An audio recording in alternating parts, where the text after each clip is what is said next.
Marathon Success. Gurinder Ricky Singh. Dedication. This book is dedicated to all people who would like to increase their physical activity and increase overall well-being by running marathons. Accomplishing a goal of marathon completion can be extremely fulfilling and has many benefits. There is a wonderful boost to self-esteem, increase in self-confidence, increased overall energy, and an enhanced sense of personal accomplishment. This book is heartily dedicated to all those who are interested in learning how to prepare and finish their first marathon. It is the heartfelt hope of the author that the ideas presented will be inspirational in increasing physical activity, leading to increased well-being. Acknowledgements. My success in physical fitness is due to many inspirational people who have guided me along very tricky and uncertain paths toward success in reaching my goals. I acknowledge these mentors and many others who have encouraged me on my journey toward physical fitness success. Additionally, I wish to recognize my wife, Manjeet Kaur, for her continued support in all endeavors. Her patience, steadiness, and wisdom have always supported me. Due to many business endeavors, I have not been able to spend as much time at home as I would like, and my wife has done an extraordinary job with raising both our children. It is only with her support and encouragement that I have been able to expand my achievements. Part 1. The Marathon Challenge and Preparation. Picking up the Marathon's challenge? You must be insane. It wears me out just thinking about it. The end of the street is too far for me to run, so I don't know how you do it. After all that time has passed, what thoughts have crossed your mind? Don't you get hurt a lot? They said, "Is this what you do for a living?" A common question is, can you eat chocolate? This is just a sampling of the reactions I receive when I tell people that I run marathons. For some, the thought of running 26.2 miles is the stuff of nightmares. Yet some are just awed by the notion of traveling such a vast distance on foot in such a short amount of time. Some people are baffled as to how this was done. There are some who admire and are envious of me, and there are others who wish to cheer me on as I pursue my goal. Whether you're a fan of the marathon or not, you can't help but be intrigued by it. Whether they are curious or impressed by my explanation, I know they will have some understanding of what is involved in running a marathon from hearing it. Everyone knows that running a marathon requires a lot of hard work and dedication on your part. If I don't put in the time and effort to improve as a runner, my natural talent won't amount to anything. Those who have ever considered running a marathon will agree.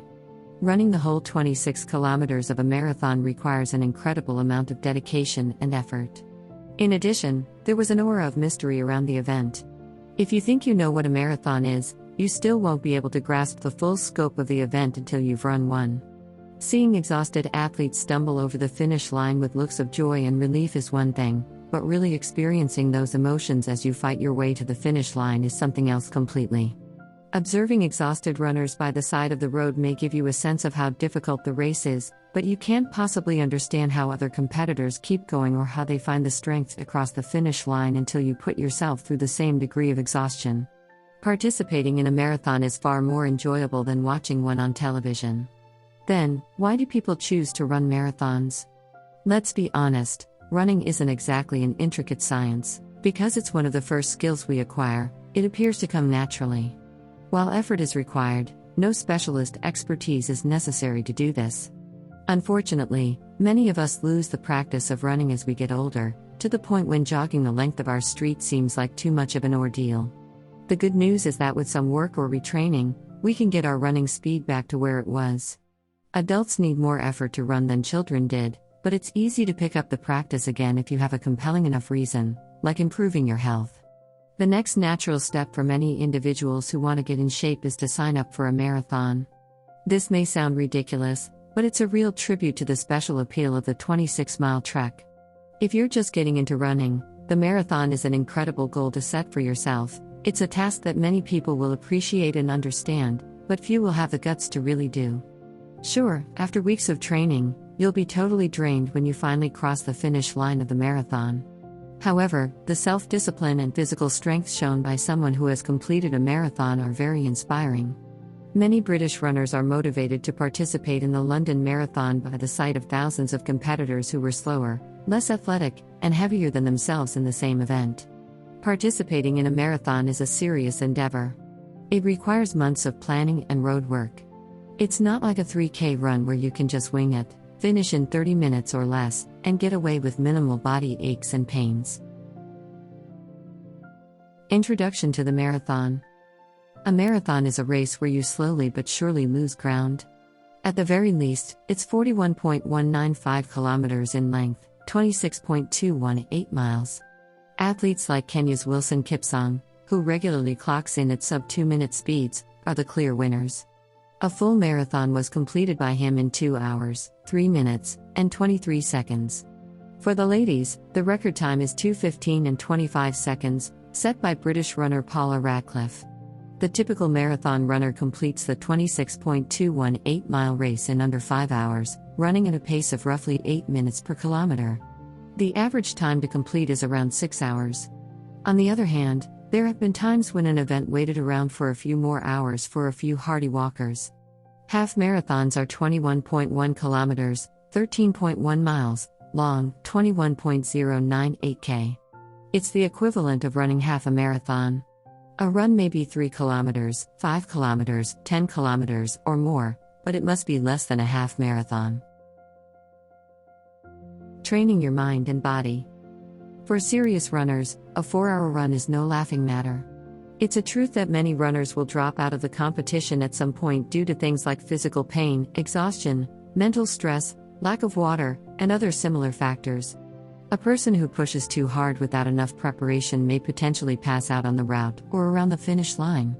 It takes a lot of effort to cross the finish line of a race. You'll be able to run 4 or 5 times a week in the weeks leading up to the marathon. You need to be efficient in your training if you want to reach your goal as quickly as possible.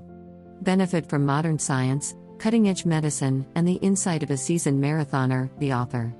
Proper form. Find your ideal form and unleash it as early as possible throughout your event to accomplish this. Training and practice are necessary to master this method. Optimal efficiency requires finding a speed that you can keep up for as long as possible while using the minimum amount of effort. Runners who have completed at least 6.214 miles, 10K, know that when fatigue sets in, the key to maintaining a comfortable yet rapid pace is to move as little as possible. That's the ideal application. Part 1. Timeline for training. How long will your training take? The response is conditional on the present moment. Runners with more experience will naturally need less time in training than those just starting out. The most secure times are shown below. Beginner level, 0K, someone who runs just when they feel like it, is a complete novice. You haven't completed a 3K, 5K, or 10K run or race yet. If this describes you, plan on putting in 3 to 4 training sessions each week for the next 8 months. To put it another way, if you want to have everything done in 5 to 6 hours, you should start now. 10 to 12 months of preparation are necessary to complete the race in under 4 hours. The first 3 miles, or the first several months, of training will take the longest, 4.828K. The reason for this is so that your body can gradually adjust to the demands of long-distance running. Try to hold out until the right moment. Getting hurt at the outset is counterproductive to your goal of building a strong foundation. Earn your stripes by working your way through the real world. Therefore, you enter and complete a 3K race after 3 months of training. 10K event after 5 months of training. 21K race 3 to 2 months prior to your full marathon, if possible. It's different running alone and on a course. For one, you want to know what it feels like. Second, you need to realize that in an actual event, you have a tendency to push yourself too much. Getting the experience allows you to control and take advantage of this urge. In doing so, you use that competitive urge to finish faster, within reason, not drop 3/4 of the way because the will to compete got in the way of your personal pace. Initiatives at the next level: 3K, 5K, 10K finisher. An intermediate runner is someone who has completed many shorter distance races, at least 2 3K and or 5K races and 1 10K race. If this describes you and you want to complete a marathon, you should plan on training 3 to 4 times a week for at least 3 months, if you want to finish a 10K, or 4 months if you want to finish a 3K/5K. Pro, half and slash or full marathon. Someone who has run and completed at least a half marathon may be considered a professional. You will have a leg up if you can boast about a complete marathon finish. Since you have experienced hitting the wall, You can relate to how it feels, discussed in detail later. Training may help lessen the impact diabetes has on your life. Slowing down your pace will allow you to stock up on more carbohydrates. You may complete the race in less time if you consistently average 50 kilometers every week. Give yourself 2 months if you want a big race. You may now run 5 to 6 times per week since your body has acclimated to long-distance running. The author still favors a weekly frequency of between 4 and 5 readings. That's because I, myself, have to go to work every day. Time spent in training. When is the best time for you to work out? When and where you hold your marathon will determine the response. It's best to simulate the actual competition circumstances as you train. You should taper your workouts just before your July 6 a.m. event start time. Okay, if springtime at 10 a.m. is what you're stuck with, there's a good chance that this won't work for every single one of your runs. Actually, you do have a life and, most likely, a regular work. Then schedule it at least once a week. Both temperature and elevation are factors. It's recommended that you take the same route as the marathon you're competing in, if at all feasible. In this approach, you give your body a chance to adapt to the changing conditions of the road, the elevation, the weather, etc. Part 2: The effects of exercise on your psyche. A marathon's main advantage is that it calls for almost little expertise on the part of the participant. To walk, jog, and run is in man's genetic makeup. What you need is only a basic set of rules to follow and a lot of determination. There is no doubt about it, your training will be intense. That implies you need to be breaking down and rebuilding your leg muscles every day. Putting in the time and effort to pound the pavement until it can support your weight for 26.222 miles, 42.2 k. Boosting your pulmonary and systemic oxygen uptake capacities. Discovering your optimal jogging rhythm and form. Mental focus. Additionally, the workout will condition your thinking. You should try to shut off any unpleasant feelings that may arise. And try not to whine about the heat, suffering, etc. Goal setting. Most marathoners don't train for 42.22 kilometers, 26.222 miles. In most cases, the complete distance is not supposed to be covered during training. Your longest runs will be approximately 18 miles, 28.968 k. In your mind, this is what you may anticipate. You will likely increase your target distance by 0.621 miles, 1 kilometer, to 1.864 kilometers, 3 kilometers, at a time before you get to the full 18.641 kilometers, 30 miles. This is so because you still have a lot of juice left in the tank. The game here is one of the mind. At first, it's best not to push yourself too hard. You should try not to dwell on how much more there is to go during the section in the middle. Keep reminding yourself that the effort you've put in thus far is paying off and that crossing the finish line will be worth it all. 0 to 6.216 miles, 10 k, goal. Keeping a steady pace should be your first priority. Instinctively, your mind will want you to pick up the pace of your jog. When you've gone for a run before, you know how to concentrate and go at your own speed. It's important to keep in mind that your muscles aren't at peak performance just yet. 6.213 miles, 10 k to 12.427 miles, 20 k, goal. Wow, I'm feeling better now. You'll feel your strongest after running 10.2 kilometers, 6.21 miles. The temperature has been raised to an acceptable level. Blood pressure and pulse rate are normal, and any previous discomforts have disappeared. You are weary, to be sure, but you are not completely exhausted. Only mental tiredness and mental agony remain. Because of this insight, you can now go forward. 12.427 miles, 20 k, to 18.641 miles, 30 k, territory. Going from a distance of 12.427 miles, 20,000, to 18.641 miles, 30,000, is a significant increase in difficulty. It is your intention to achieve 500 meters to 1 kilometer at a time, or 310 miles. As muscle soreness and exhaustion kick in, you'll have to slow down. This is great news, since you'll want to save your energy for the last 6.213 miles, 10 kilometers, of your run. You must force yourself to keep going. 2 or 3 hours of running had passed at this time.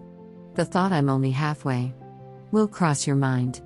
You should tell yourself, "I've already ran 18.641 miles, 30 kilometers, and I can run another 6.213 miles, 10 kilometers, only by willpower alone. 18.641 miles, 30k, and up the wall. All of your stored carbohydrate energy will be gone once you've gone almost or up to 18.641 miles, 30k. If you want to be technical, all of the glucose you turned into glycogen has been used up. You'll be relying only on fat for fuel, and that's like hitting a brick wall, ladies and gents. Your feet give out from under you, you're in agony from head to toe, you're sweating excessively, and you feel like you want to collapse to the ground the moment your arms are lowered. You'll soon be breaking down your distance targets from 100 meters, 0.062 miles, to 6 steps, 0.915 miles, 3 steps, 0.6 miles, and 1 step, 0.1 meters. Here is when your physical preparation and mental fortitude really pay off. If you've trained well for a marathon, you may not experience the dreaded wall until mile 24.854. 40k. Now that you're in the home stretch, you'll be more motivated to complete despite the discomfort you're experiencing. Running alone. It's okay to train on your own. A marathon is one of the few team sports where an individual may successfully complete the competition. It's helpful to have one, but it's not required. It's this way because it's liked better by some. That gives them greater leeway to choose their own pace and enjoy their runs. On race day, you should have some kind of crew to back you up. This is so since you'll need consumables like water, carbohydrate gels, towels, etc. Advice: sign up for a local running club. This gives you the flexibility to choose between individual and group workouts. On race day, you'll also have the crucial assistance this gives. Make sure you get in at least a number of dry runs with the crew, running buddy/group. The mental motivation you get from jogging with a friend or in a group is invaluable. You're given jogging tips and encouragement, and you're even called and made to run. Training with a partner or in a group motivates you to push yourself a little farther, resulting in more effective workouts. Another benefit of practicing with others is the experience of what it's like to lose control and speed up to an unsafe level. Learning this while training is far more preferable than discovering it on race day.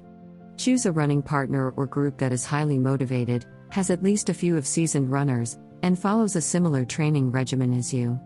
Enhancers for social media. Many modern running devices allow you to track and share data about your workouts, including your heart rate, speed, distance, and more. You'll be more accountable for your actions if you share your data with the world. Please don't try to game the system by falsifying data. The same thing shouldn't happen if you go for a run with a friend or a group. A caveat: anti-selfie in particular on race day, refrain from snapping pictures while running. Injuries and a pileup are possible outcomes on race day if this occurs. Recently, a crush was triggered by a single runner in the Hong Kong Marathon. The outcome was a pileup with injuries. It's okay to drink before and after the event, but not during. Warming up and stretching before heading to the starting line is what the author recommends instead. Part 3: Training Approach and Physiology. The basic message of this book is to train systematically and effectively. In order to successfully complete a marathon, runners need to make several alterations to their routines and try out new types of nutrition and preparation. You should make such modifications before you strain a calf muscle. It seems to reason that if you run as long and or as fast as you can 3 to 4 times a week for 6 to 8 months, you won't see any improvement. Those who persist in doing so will forever be stuck in a situation where they can do nothing except repeat the same steps. You leave your best at the training fields, says one athlete. The best approach to training is one that combines variety with restraint. The importance of rest. A beginner has a propensity to overextend themselves physically and mentally in the first few months. You should not do it. Your skeleton and muscles aren't adapted to long-distance running. Therefore, you run the risk of injuring yourself or doing long-term, irreversible harm to your skeletal system. During the first 3 to 4 months, you should aim to jog 3 to 4 times a week on alternate days. Except if you feel that your muscles haven't fully recovered, you may skip the workout for 2 days. Still, you should never skip workouts because of muscular soreness. Realize that stiffness and discomfort are inevitable side effects of running. Good soreness, DOMS, and bad pain. Injury or very near it. The challenge is recognizing the difference between minor aches and pains and those that indicate a serious injury. Keep in mind the following guidelines. Applying ice to muscle soreness right after a run is recommended. After waiting an hour, a heated pad may be used. There will be less swelling and injury because of the cold. The heat will increase circulation, helping the body get rid of waste products like lactic acid more quickly. The discomfort will increase the next day. Delayed onset muscle soreness is a common term for this, DOMS. This ache is annoying and winch-worthy, but it's not quite a razor's edge. Your ability to flex your leg muscles will be impaired. Squats, as well as stair ascent and descent, will provide formidable difficulties. After a day or two, this normally disappears. You need to relax till the discomfort in your veins and spine, which feels like a sharp ache, goes gone. Hip and joint pain should also be cared for. You might take as much as 3 days off to recover from this. Seeing a doctor is recommended if it persists beyond 3 days. Localized pain that subsides after 1 or 2 days of rest, and does not radiate discomfort from a single point is to be considered minor. Persistent, piercing pain when pricked, particularly in the side or center of the knee, shin, Achilles, joints, etc., is reason for worry. If you often have hip discomfort, you may be landing improperly or using improper hip swing mechanics. There should be little to no swinging in a well-executed running stride. Take a day off and try running in a straight line. It's possible that you're a heel striker because of this. Proper form. Your easygoing pace belies your speed and stamina. The structure of the neck and head is optimized for forward vision rather than oblique or oblique forward. You're leaning forward at an angle of 95 degrees with your back perfectly straight. Taking use of momentum and gravity, this tiny tilt will help you immensely. You're sitting tall and proud, with your head held high and chest pushed out. Your arms swing freely to and forth at your sides, and your hands are relaxed and open. No side-to-side movement of the hips is desired. Never lower your gaze or slump your shoulders. There will be discomfort in the muscles and you'll tire quickly. Heel versus forefeet strikers. Much discussion surrounds the topic of which portion of the foot should make contact with the ground initially. The conventional wisdom is that you should be aiming to land on your forefoot. Keep your leg bent ever so slightly while you do this. With a rolling gait and an upward stroke, you then use as little power as feasible. Experts have argued that most runners should land on their heels, roll their feet forward, and then spring up. It's more efficient, so the argument goes. The author believes that whatever landing method works best for you is the correct one. You should know that running on your heels might cause discomfort in your pelvis and other joints. People who hit the ball with their forefoot are more likely to get injuries to their knees, Achilles tendons, and lower legs. Forefoot striking is recommended for those with a history of pelvic injuries. Knee, shin, and Achilles issues? Try walking on your heels instead. The value of good breathing techniques. The mouth is the most common entry and exit point for inexperienced breathers. That's the way to get the most out of it. This approach is flawed and need to be used with caution. Use your nose for inhaling and your mouth for exhaling. As a result, more air will enter your lungs and less will enter your stomach. This reduces the likelihood of choking on a roadside insect and also keeps your throat and mouth from drying up. You may find that your nose becomes your primary breathing passage as you progress in your jogging. The perfect form. Your most effective running gait is the one you're currently using. Keep the following tips in mind, and you should be able to run in a manner that feels comfortable to you. Advice: let your legs do the absorbing for you. This can help you avoid muscular weariness and make the most of the road springiness. Running in the sun. In order to complete a marathon, you'll likely have to run for many hours in extreme heat. The Boston Marathon, for instance, traditionally begins around 9 in the morning. There is a strict 8.5-hour time limit in which you must complete the task. Midday till 2 in the afternoon is when the sun reaches its zenith in the sky. The math is up to you. That's why it's smart to schedule your weekly marathon training runs at the same time of week as your actual marathon. According to the author, nothing beats an endurance run for this purpose. Those who only ever run at dawn or dusk have no clue how draining the hours between 10 a.m. and 2 p.m. can be. It's true that some greenhorns forget to pack sunscreen altogether. The author claims that reading it will consume between 25 and 50% of his or her energy and is also psychologically taxing. Methods of instructional variety. If you want to finish with minimal training and in the fastest pace possible, you need to train differently for every day of the week. You have your endurance day, interval day, speed day, killer hills day, etc. The simple explanation is that different training types put more emphasis on different muscle groups. Your heart is able to cope with different types of stress. It also allows you to be mentally prepared to handle different situations. Endurance run, pace day. The longest runs demand you to go the furthest, as the name says. The purpose of this exercise is to improve your cardiovascular and respiratory coordination and endurance. Aerobic capacity is another name for this. For another, it gives your muscles and bones a chance to adapt to the constant pressure. Running at 60% to 75% of your MHR is considered an endurance run. For thorough discussions of heart rates, refer to Part 5. The minimum time for an endurance run is 10 minutes, and the maximum is 2 hours. There will be no more than a 10% weekly rise. Training using intervals. Among the many possible methods of training, this one stands out as crucial. A steady pace requires the least amount of energy, so you may gradually increase your stamina and keep going for longer. Finding an appropriate pace that permits you to work up to 85% of your maximum heart rate before slowing to roughly 60% of your maximum heart rate for recovery is the challenge. When is it not preferable to go slowly? At least to some extent, taking it easy may give you a chance to recharge. However, if you go above that threshold, you are sabotaging your own healing and using more energy than necessary. 6 sets of 5 minutes at 85% of MHR and 6 sets of 3 minutes at 60% of MHR constitute a standard interval training formula. Doing so allows you to exert the optimal amount of effort for the longest period of time.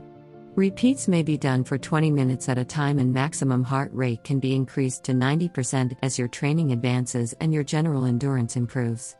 Speed runs. Once a week, you also participate in speed runs. When you run, your heart rate is between 75 and 85% of its maximum. To maximize the time you can spend doing this, you keep a steady tempo. For speed runs, the clock doesn't start ticking until you've worked up to 75% of your maximum heart rate. When you reach an intensity of 85%, you must stop. The aim is to increase one's time spent running inside the 75% to 85% zone. Interval speed runs. In addition, 75% to 85% is the maximum percentage for heart rate. This time, though, you should aim to reach 85% as quickly as possible. Then, you decelerate until your velocity reaches 75% of its initial value. So, you start running as quickly as you can until your heart rate reaches 85% of its maximum. This procedure is repeated several times. The weekly rise rate is likewise about 10%. Hill training. You should also seek out training opportunities on hills. It's sufficient to do so every 4 to 8 training days. You may improve your total leg strength and get experience traveling up and downhill by doing this. Hill training is speed training in disguise, with good form training on top of it, so say some of the finest running trainers. If the terrain of your marathon includes hills, this is of utmost importance. If that's the case, maybe once every 5 days is plenty. The Boston Marathon, for instance, is notorious for its challenging hills. Heartbreak Hill is the worst of them all. As the height is barely 88 feet, 26.822 meters, above sea level, it is not a significant factor. The issue is its location, which is between 20 and 21 miles, 30,000 and 32,000, from the beginning of the race. Most runners hit the wall at this mile, making 88 feet seem like 10 times as far. Road work. Running a marathon on the road is the norm. If you want to be able to complete one, then you must train while traveling. You don't have to take the same course, but that would be ideal. For your first marathon, it's a good idea to choose one that mimics the circumstances you've been training in as closely as possible, in terms of height, temperature, humidity, and so on. In other words, choose your conflicts carefully. Trail running. Trail running is a favorite of some runners. The pavement might be hard on your joints and muscles, but the dirt road is much gentler. Most of your training will still take place on the road. You do road runs, but you also do trail runs to keep track of your mileage and gain experience with less stress. Treadmill training. First-time runners avoid the treadmill because they believe that training inside on a rubberized belt is ineffective for an outside road activity. They are correct, at least partially. However, they overlook the fact that a treadmill may provide a welcome opportunity to both save their legs and establish a comfortable rhythm. Think about it. While driving, you can slow down whenever you choose. You can choose the treadmill's tempo, incline, intervals, and heart rate goals, and once you've established them, The machine will ensure you stay on track. In any case, you can always go in and change the settings by yourself. Instead of missing many workouts due to bad weather or schedule issues, it is preferable to run on a treadmill. Furthermore, any runner will tell you that the treadmill presents a unique mental challenge due to the lack of external visual cues for distance. Only the LED monitor and its annoyingly flashing lights can give you an accurate reading of your distance. Train.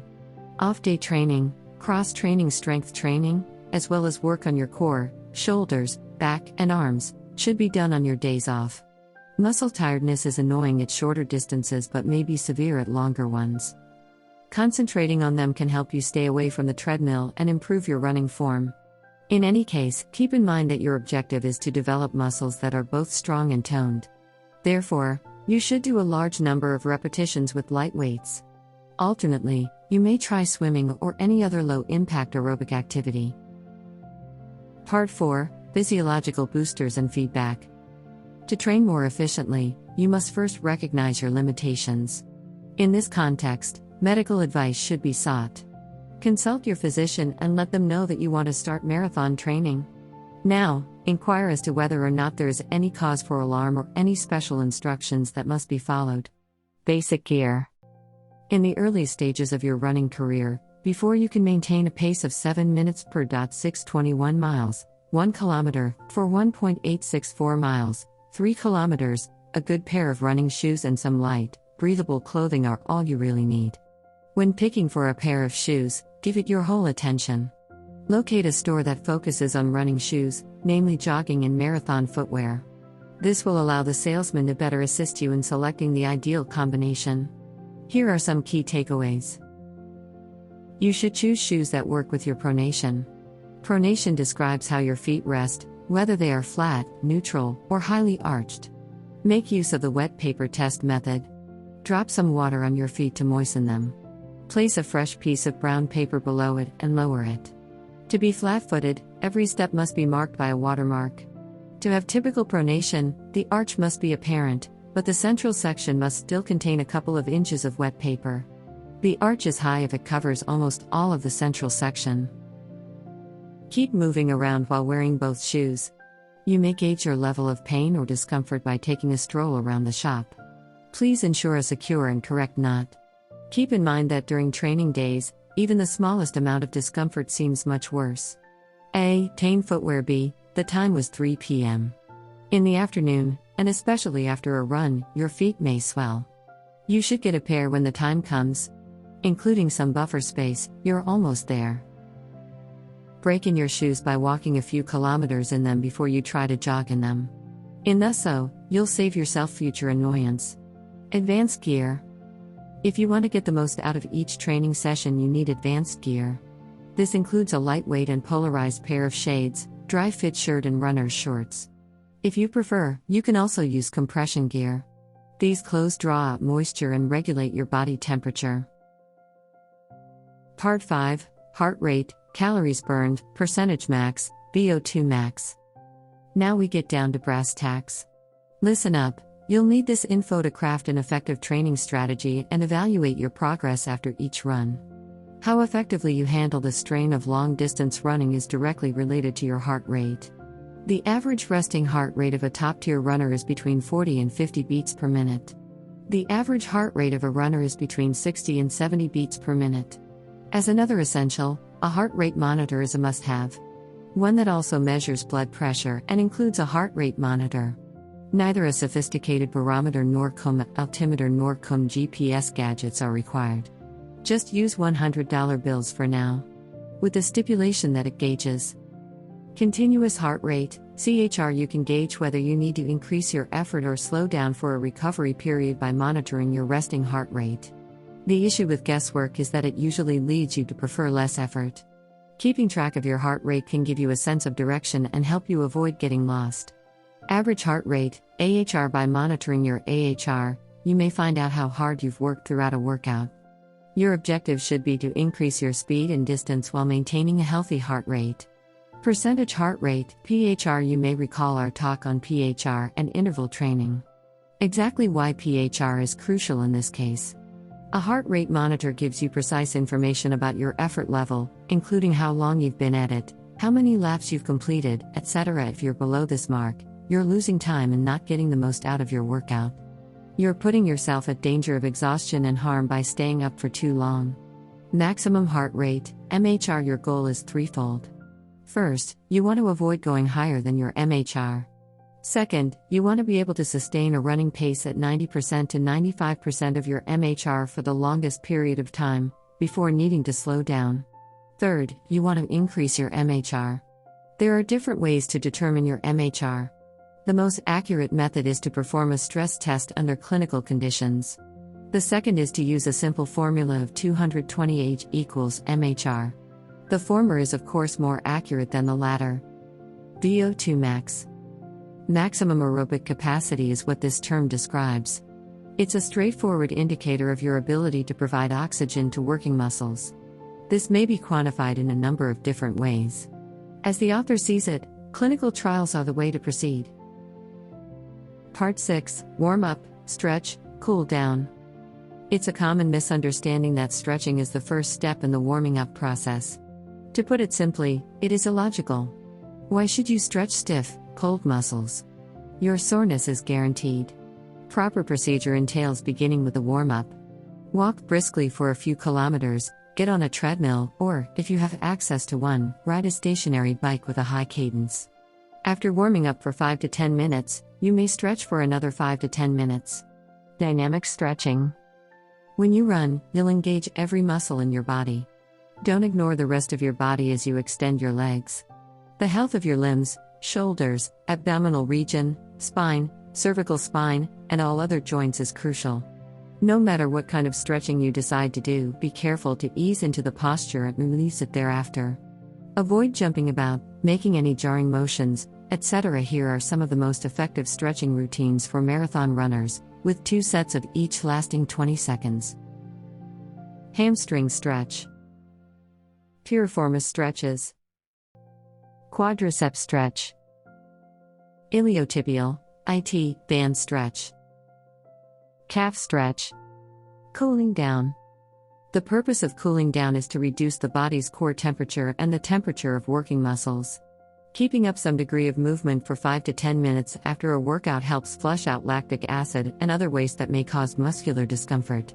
When in doubt, it's practical to take a 10-minute break and relax. There are 3 stages of cooling down. Pre-cool down. Slow down your pace for 5 minutes until you reach a walk. Cool down proper. Walk for 5 to 10 minutes. Post-cool down stretching for 2 minutes. The actual cooling down process occurs during step 2. In this next stage, it's important to monitor your heart rate. Your resting heart rate is at this point. The goal throughout this stage is to reduce your heart rate to between 20 and 40 beats per minute. After a workout, beginner and advanced athletes alike should slow their heart rates by 10 beats during cool down. This is undeniable proof that your aerobic fitness has increased to marathon levels. Marathon for women. For women to be successful at the marathon, they will need to make a few extra adaptations to their bodies. Women will run slower than males even with equivalent training because they have less muscle. Consider these questions. A quality sports bra comes first. You need a comfortable amount of tension, not so much that you're bouncing about, but enough that you can move freely. Second, consider your safety. Having a jogging partner is the greatest way to get in shape. Bring a whistle and some pepper spray if you plan on exercising alone, in a remote area, or at night. Find an alternate, less dangerous path to training. Third, training for the first 3 miles may take women, particularly less active ones, an extra 2 to 4 weeks. Fourth, don't work out if you're expecting or just after giving birth. Part 8, Race Strategy. Race day is D-Day. This is the time you prove to yourself that 8 months of training and a lot of guts can get you to the finish line. Remember, you need all the minutes you can get. Below are a few strategies to consider. Warm up and stretch. Be careful to warm up and stretch before heading to the starting line. This will allow you to go back to your fastest jogging speed quickly. Don't go too far with the stretching, in particular. Separate yourself from the pack. There are 3 possible outcomes here. If you're a beginner, you may attempt to be the one to make the initial move and pull out. The alternative is to jog backwards until the mob thins out. Alternatively, you may stick to the edges and jog at your own speed. Pacing yourself. You've been at it for a while now, training hard. Don't worry about hurrying anything. The audience is rooting for you, but it's too soon to show off. At the end, you'll have plenty of time for that. You run at race speed until you've reached your maximum mileage goal, and then you ease up to a jog-walk-jog tempo. Using your heart rate monitor, stay inside the 75% zone for as long as feasible. Keep track of how long it takes you to complete a mile and push yourself to stay at that pace. Hydration and food. It's important to stick with the same drink and food intake that you had throughout your training runs. Avoid trying out new strategies on race day. Hint: find out what kind of energy drink will be used in the competition. Sponsors are common during marathons. Go ahead and put that sports drink to use throughout your workout. Don't forget that you may use water to cool down your body and face as well as to ingest it. Team effort. Stick with your friends and teammates. This way you can switch lead positions to minimize wind resistance. A friendly face is always a welcome sight when it comes to endurance races. You can even set up checkpoints for your support crew to get hydration, solids or gels, and much needed information. When you hit the wall. For newbies, hitting the wall will come as a shock. Take it all in stride and slow down. Keep a clear head and look to the crowd. Think of the number of miles you've clocked. You've trained your body. Now it's time to bring it on. Part 9: Marathon Diet and Nutrition. For the sake of clarity, let's keep things simple, shall we? The significance of diet and nutrition cannot be overstated. You begin your food plan at the same time you begin exercising, or maybe even a few weeks beforehand. Wearing a heart rate monitor is a must. It needs to provide a calorie count and a percentage of fat burnt each workout. Eat to make up for the energy you expend. So, the more weight you shed, the more food you should consume, right? 70% carbohydrates. Eating a balanced diet that includes both simple and complex carbs is essential. Foods like whole grain rice, bread, oats, cereals, etc. are excellent examples. Just make sure there's no sugar on it. 15% fats. Fatty acids account for around 15% of the total calories you consume. As long as your normal rate of fat burning is maintained, this shouldn't be a problem. This pairing is not very good. If you want the finest outcomes, stock up on a wide range of options. Furthermore, if you are adamant on learning, here they are. At room temperature, saturated fatty acids, SFAs, are solid. Don't overdo it. Moderation is key.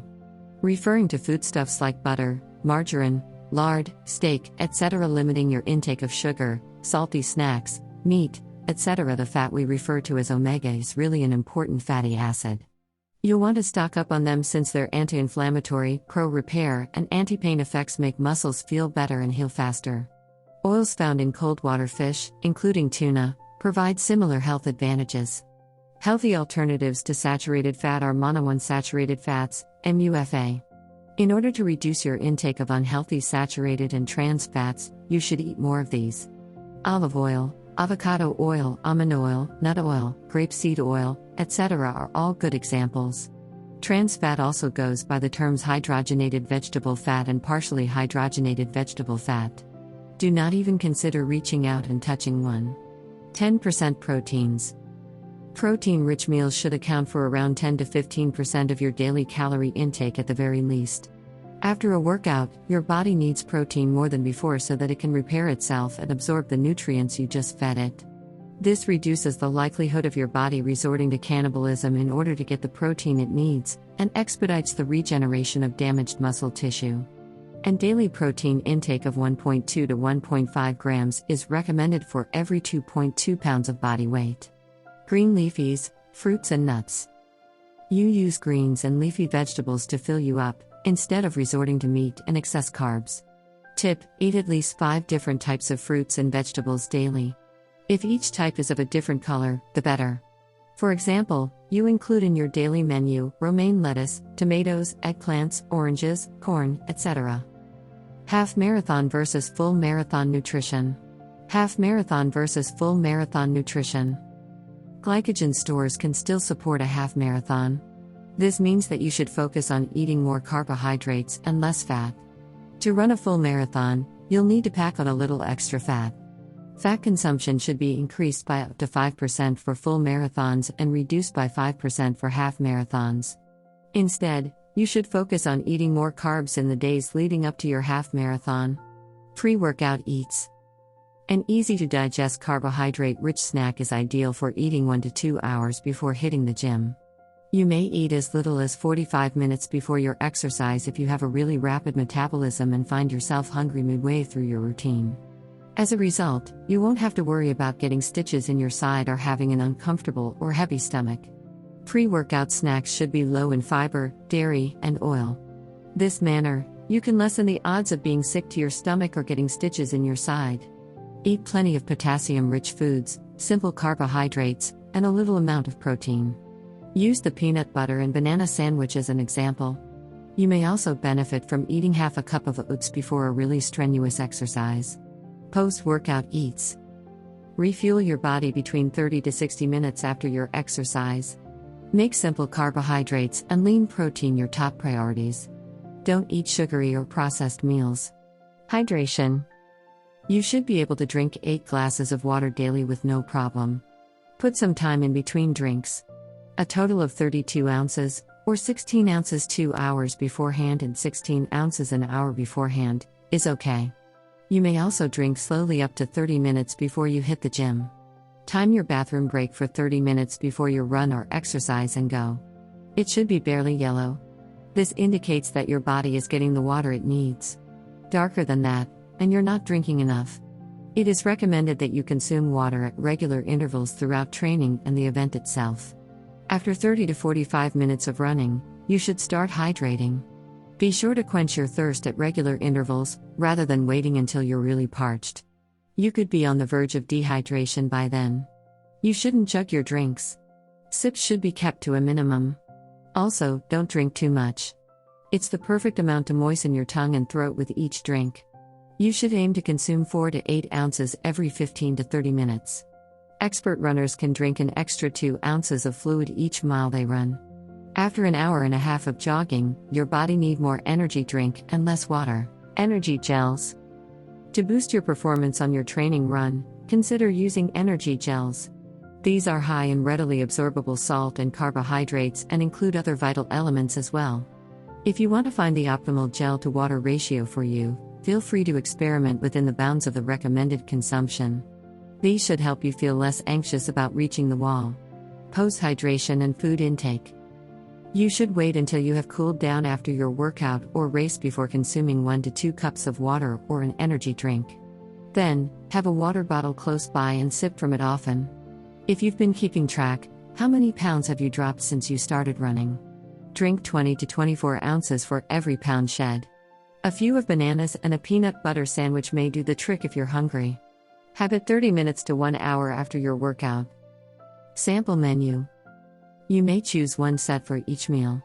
When things grow stale, feel free to switch things around. Breakfast. Set 1, cereal, ideally one that is whole grain and not sweetened. Various fruits, nuts, and seeds may be pounded into a powder and added for flavor, fresh or dried. Get yourself a glass of milk, soy milk, or a yogurt beverage. Enjoying a cup of black coffee is okay. Set 2, muesli or oats with dried fruit, nuts, and seeds. The flesh of an apple, pear, or peach. A teaspoon of flax seeds or linseeds is okay to take if you're experiencing mild constipation. Milk, soy milk, or yogurt to the quart. A single cup of black coffee, without sugar. Set 3, 1 hard-cooked egg, served any of 3 ways, over easy, sunny side up, or scrambled. Reduce the amount of fat you use. 2 or 3 pieces of rye or whole wheat bread. Bananas, apples, peaches, and other fresh fruits. Set 4, porridge. Fresh fruit salad with 5 different colored fruits. Milk, soy or yogurt. Lunch. Set 1, garden salad made with fresh vegetables, with at least 5 distinct kinds. Fish, chicken, tofu, cheese, eggs, and hummus all count as 1 serving of protein, as do a few other foods. 1 cup of brown rice, 1 cup of mashed potatoes, or 1 cup of fresh pasta tossed with olive oil and dried tomatoes. Set 2, sandwich made of dense rye bread, stuffed with fresh fruit, such as pineapple or avocado, plus some protein, i.e. fish or poultry. Giant bowl of Caesar salad smothered with vinaigrette. Set 3, a vegetable puree or soup including 4 different kinds of vegetables. 2 pieces of toasted pita bread or oat cakes. Spicy hummus, a thick slab of cottage cheese, or some cool, silky tofu. Set 4, a cup of brown or white rice. Grilled chicken or fish. Chutney, salsa, or a mix of carrots, green peas and corn. Dinner. Set 1, pasta with olive oil and dried tomatoes, lean meat, chicken or fish, vegetarian soup. Set 2, oil and vinegar dressed potato salad with scallions, no mayo, no margarine. One that is relatively lean, such as a lean piece of meat, fish, or fowl. Vinaigrette dressed Caesar salad. Set 3, have some toast or pita bread with your chili beans. A quarter cup of white or brown rice. Salsa or chutney. Set 4, soup made with chicken and greens. Whole wheat or rye bread toasts up well. Snacks, 1 to 2 hours before you work out, trail mix. Almonds, 8 to 12 pieces, and pretzels, 4 to 8 pieces. Fresh fruit or smoothie, 6 to 10 ounce. Yogurt, 6 to 10 ounce. Boiled sweet potatoes or yams, 1 big piece or 2 medium pieces. Banana and peanut butter sandwich, ultimate pre- and post-workout food. Part 10, Marathon Recovery. Post-race you must complete the following 3 steps. You should start by getting some food and water. Second, get some fresh air, ice yourself down, and take a stroll. Finally, you should get some sleep. The speed and security of your comeback depend on your method. Hour 1. If you reach the finish line and decide to stop there, that's okay. By now, you presumably passed it at a leisurely stroll. Please just stay out of traffic. Wash yourself down with water and refuel with a sports drink. Those who have blisters, cuts, or aching muscles should now go change into fresh attire and get medical attention. Relax with some post-workout self-care, such as icing, massaging, putting your feet up, etc. Now replenish your water supply, snap some snaps, and strike up a conversation with your pals. 30 minutes to an hour after the race, if you're still hungry, you may have whatever post-workout snack you normally consume. Some runners believe that icing their muscles after a race helps them recover faster. In a nutshell, you should soak your legs in cold water for 20 minutes. 10 to 30 minutes after crossing the finish line, when you've had some time to refuel and rehydrate, you should do this. Hour 12. Purge your system. You should prioritize getting more rest, food, and fluids. You should have your weight checked. Do a quick urine test. More water is required if it's a deeper shade of yellow or brown. A clear or slightly tinted liquid indicates that everything is okay. Restore your energy by eating carbohydrates, fat, and protein. It's okay to have a congratulatory drink and a little fun if it doesn't go out of hand.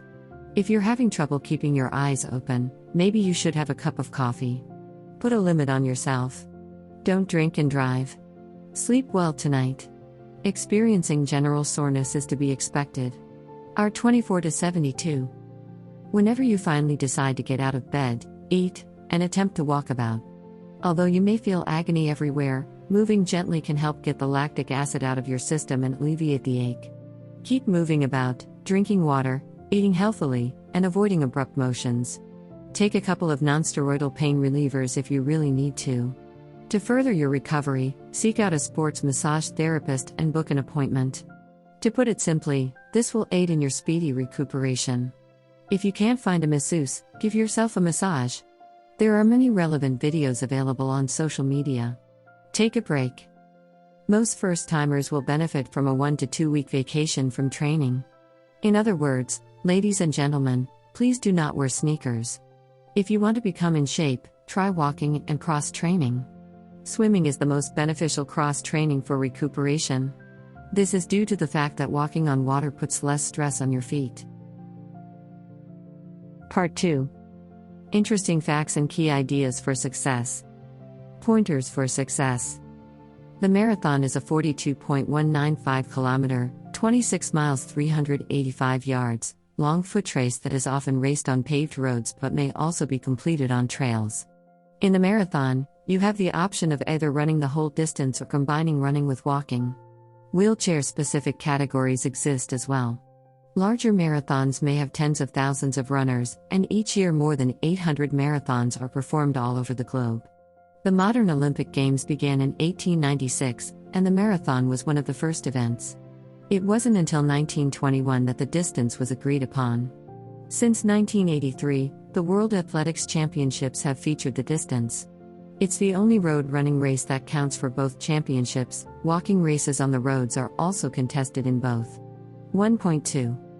So, what if I run? This is a question you may reasonably have.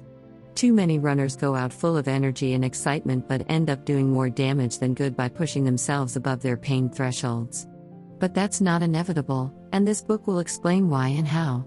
Running is one of the best ways to improve your fitness and overall health, and with the appropriate preparation you can run your first race or push yourself to new personal bests in no time at all. In the past, humans were able to run far further than a typical marathon. One of man's best qualities as a hunter was his endurance. He'd exhaust his target to the breaking point. Whenever the chased animal seemed to be secure, it would bolt, only to be followed by the persistent hunter again. This would continue until the animal became too fatigued to put up a fight, having used all of its reserves in frantic bouts of activity. 3. If you want to run a marathon, you need to follow a training plan to make sure you're ready for the race, stay healthy, and have plenty of self-assurance when you toe the starting line. 4,5. In the 4 to 5 months you'll need to train for the marathon. Having a plan to follow is a great way to stay motivated. A well-thought-out training schedule will have you gradually increasing the length of your weekly long run before gradually decreasing your mileage in the final weeks. 4,5. Training for a marathon also provides an opportunity to perfect pre-race nutrition and hydration strategies. And you'll find out how to improve your long-run comfort by preparing yourself with the right shoes, socks, and other running gear. 4,5. Months of training are required to complete a marathon. You'll be better prepared for success if you put in the time and effort to train, eat healthily, and gather the necessary equipment in preparation. But where should you begin? We've got you covered. However, here's the complete beginner's guide to marathon training to help you get ready to cross the finish line. Plan your training 16 to 24 weeks before the marathon. When planning a schedule of practice runs, keep your existing skills in mind. A minimum of 30 minutes of continuous running time is required before attempting a marathon. Training activities, distance covered during a single run, and recuperation exercises should all be included in your calendar. 4,5. Give yourself a big window of time in which to complete your objectives. Especially with endurance training, you shouldn't anticipate instantaneous results. Set aside 16 to 24 weeks if you want to run a marathon at a reasonable time. 4,5. Try to fit in at least one long run every week. Shorter distances are better when you're just starting out, so aim for a long run of 10 to 11 miles when you hit the pavement, 16 to 18 kilometers. Aim to fit in some weekly mileage increases. During the long run, you should be able to run roughly 22 miles, 35 kilometers, by the 16th or 17th week of training. Running long distances helps your muscles and joints get ready for the marathon. 4,5. During a lengthy run, you should aim for a relatively modest pace. When you run, you shouldn't have to yell to be heard. Run huge distances sometimes and shorter or medium distances other times. Your cardiovascular health may be enhanced by going for runs of 3 to 4 miles, 4.8 to 6.4 kilometers. Faster paces are recommended for medium runs, those between 7 and 8 miles, or 11 and 13 kilometers, as opposed to short ones. You'll have the self-assurance to run farther and longer thanks to these workouts. Treadmills are ideal for controlled, short to medium distance runs. During a medium run, you shouldn't be able to talk or stroll. 4,5. Your weekly running schedule should consist of 1 or 2 shorter runs, and 1 longer run. You should begin your run at a pace of about 6 miles, 9.7 kilometers per hour, and at around 0.1 miles, 0.16 kilometers per hour, each minute to that after the first 10 minutes. After 30 minutes, you should be moving at about 8 miles per hour. 4,5. When you're not jogging, try these low-impact workouts. Excessive running in the weeks leading up to the marathon might have a negative impact on performance. Some of your training days should be spent on low-impact exercises that focus on maintaining and improving your endurance and upper body strength. You may get the benefits of cross-training with as little as 1 day per week of low-impact exercise. Incorporate jogging into your weekly routine every other day, with low-impact exercises on the other days. Consider doing the following activities: yoga, Pilates, and weightlifting. 4,5. Don't treat training like a joke. Don't think of your long runs as just that, think of them as training for the marathon. You should rearrange your calendar so that you only miss cross-training or easy runs if you need to skip a few of training days. Keep a liter of water and several gel nourishments packets on ready for long, strenuous training runs. If you're worried about burning out, break up a lengthy run with some walking. 6,7. Your longest pre-event run should be about 1 week before the event to allow your body plenty of recovery and fuel storage. 6,7. 3 weeks before the marathon is a good time to do your final long run. That's how long it takes for the muscular damage that exercise causes to heal. There may be issues if another lengthy run is added. During the competition, the athlete may have dead legs and gain little, if any, advantage. 6,7. Reduce your weekly distance by 25% to 50% in the last 2 weeks before the event. During the last week leading up to the race, reduce this distance by another 50%. 6,7. You may be asking yourself, did I train enough? At this time, it's all right. It is impossible to make up for lost training in the last 2 weeks. Tapering off will not cause you to lose fitness.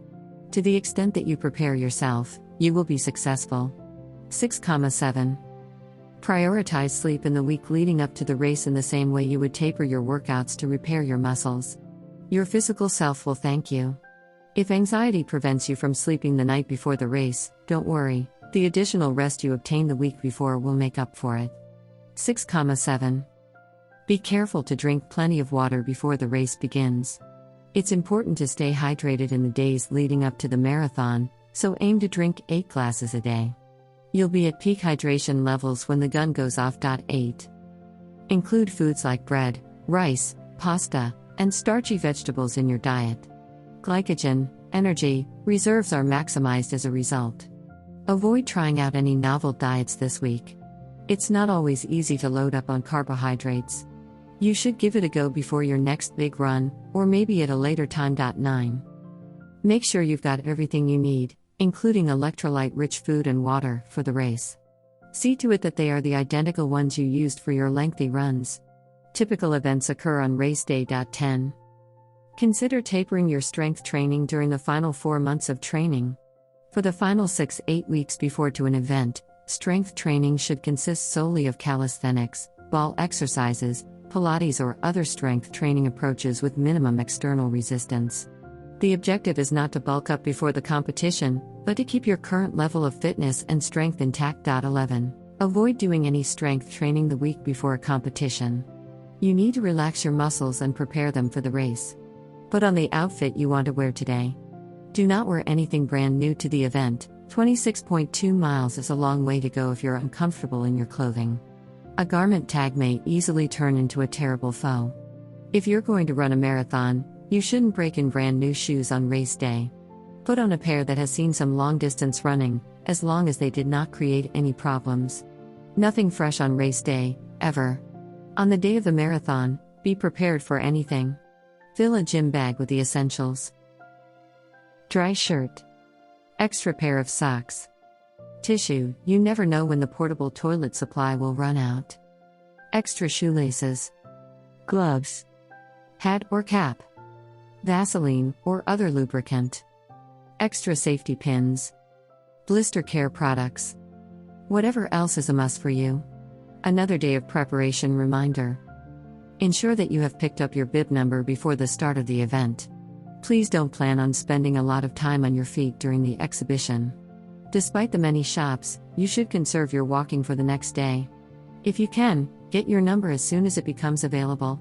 You ought to have your pre-run ritual down pat by now. You should do the same thing the night before the race. Maintain proper hydration and a regular eating schedule to maximize performance. Time your departure, choose your mode of transportation, and plot your parking spot for the big day. Before the start of the race, you should avoid becoming lost. You already feel anxious, so don't add to it. The morning's events, from waking up to getting dressed to leaving the house and heading to the starting line, should be well planned. On-course water, gels, or electrolyte drinks are often provided at the majority of events. Do not use these items on race day if you have not trained with them on lengthy runs.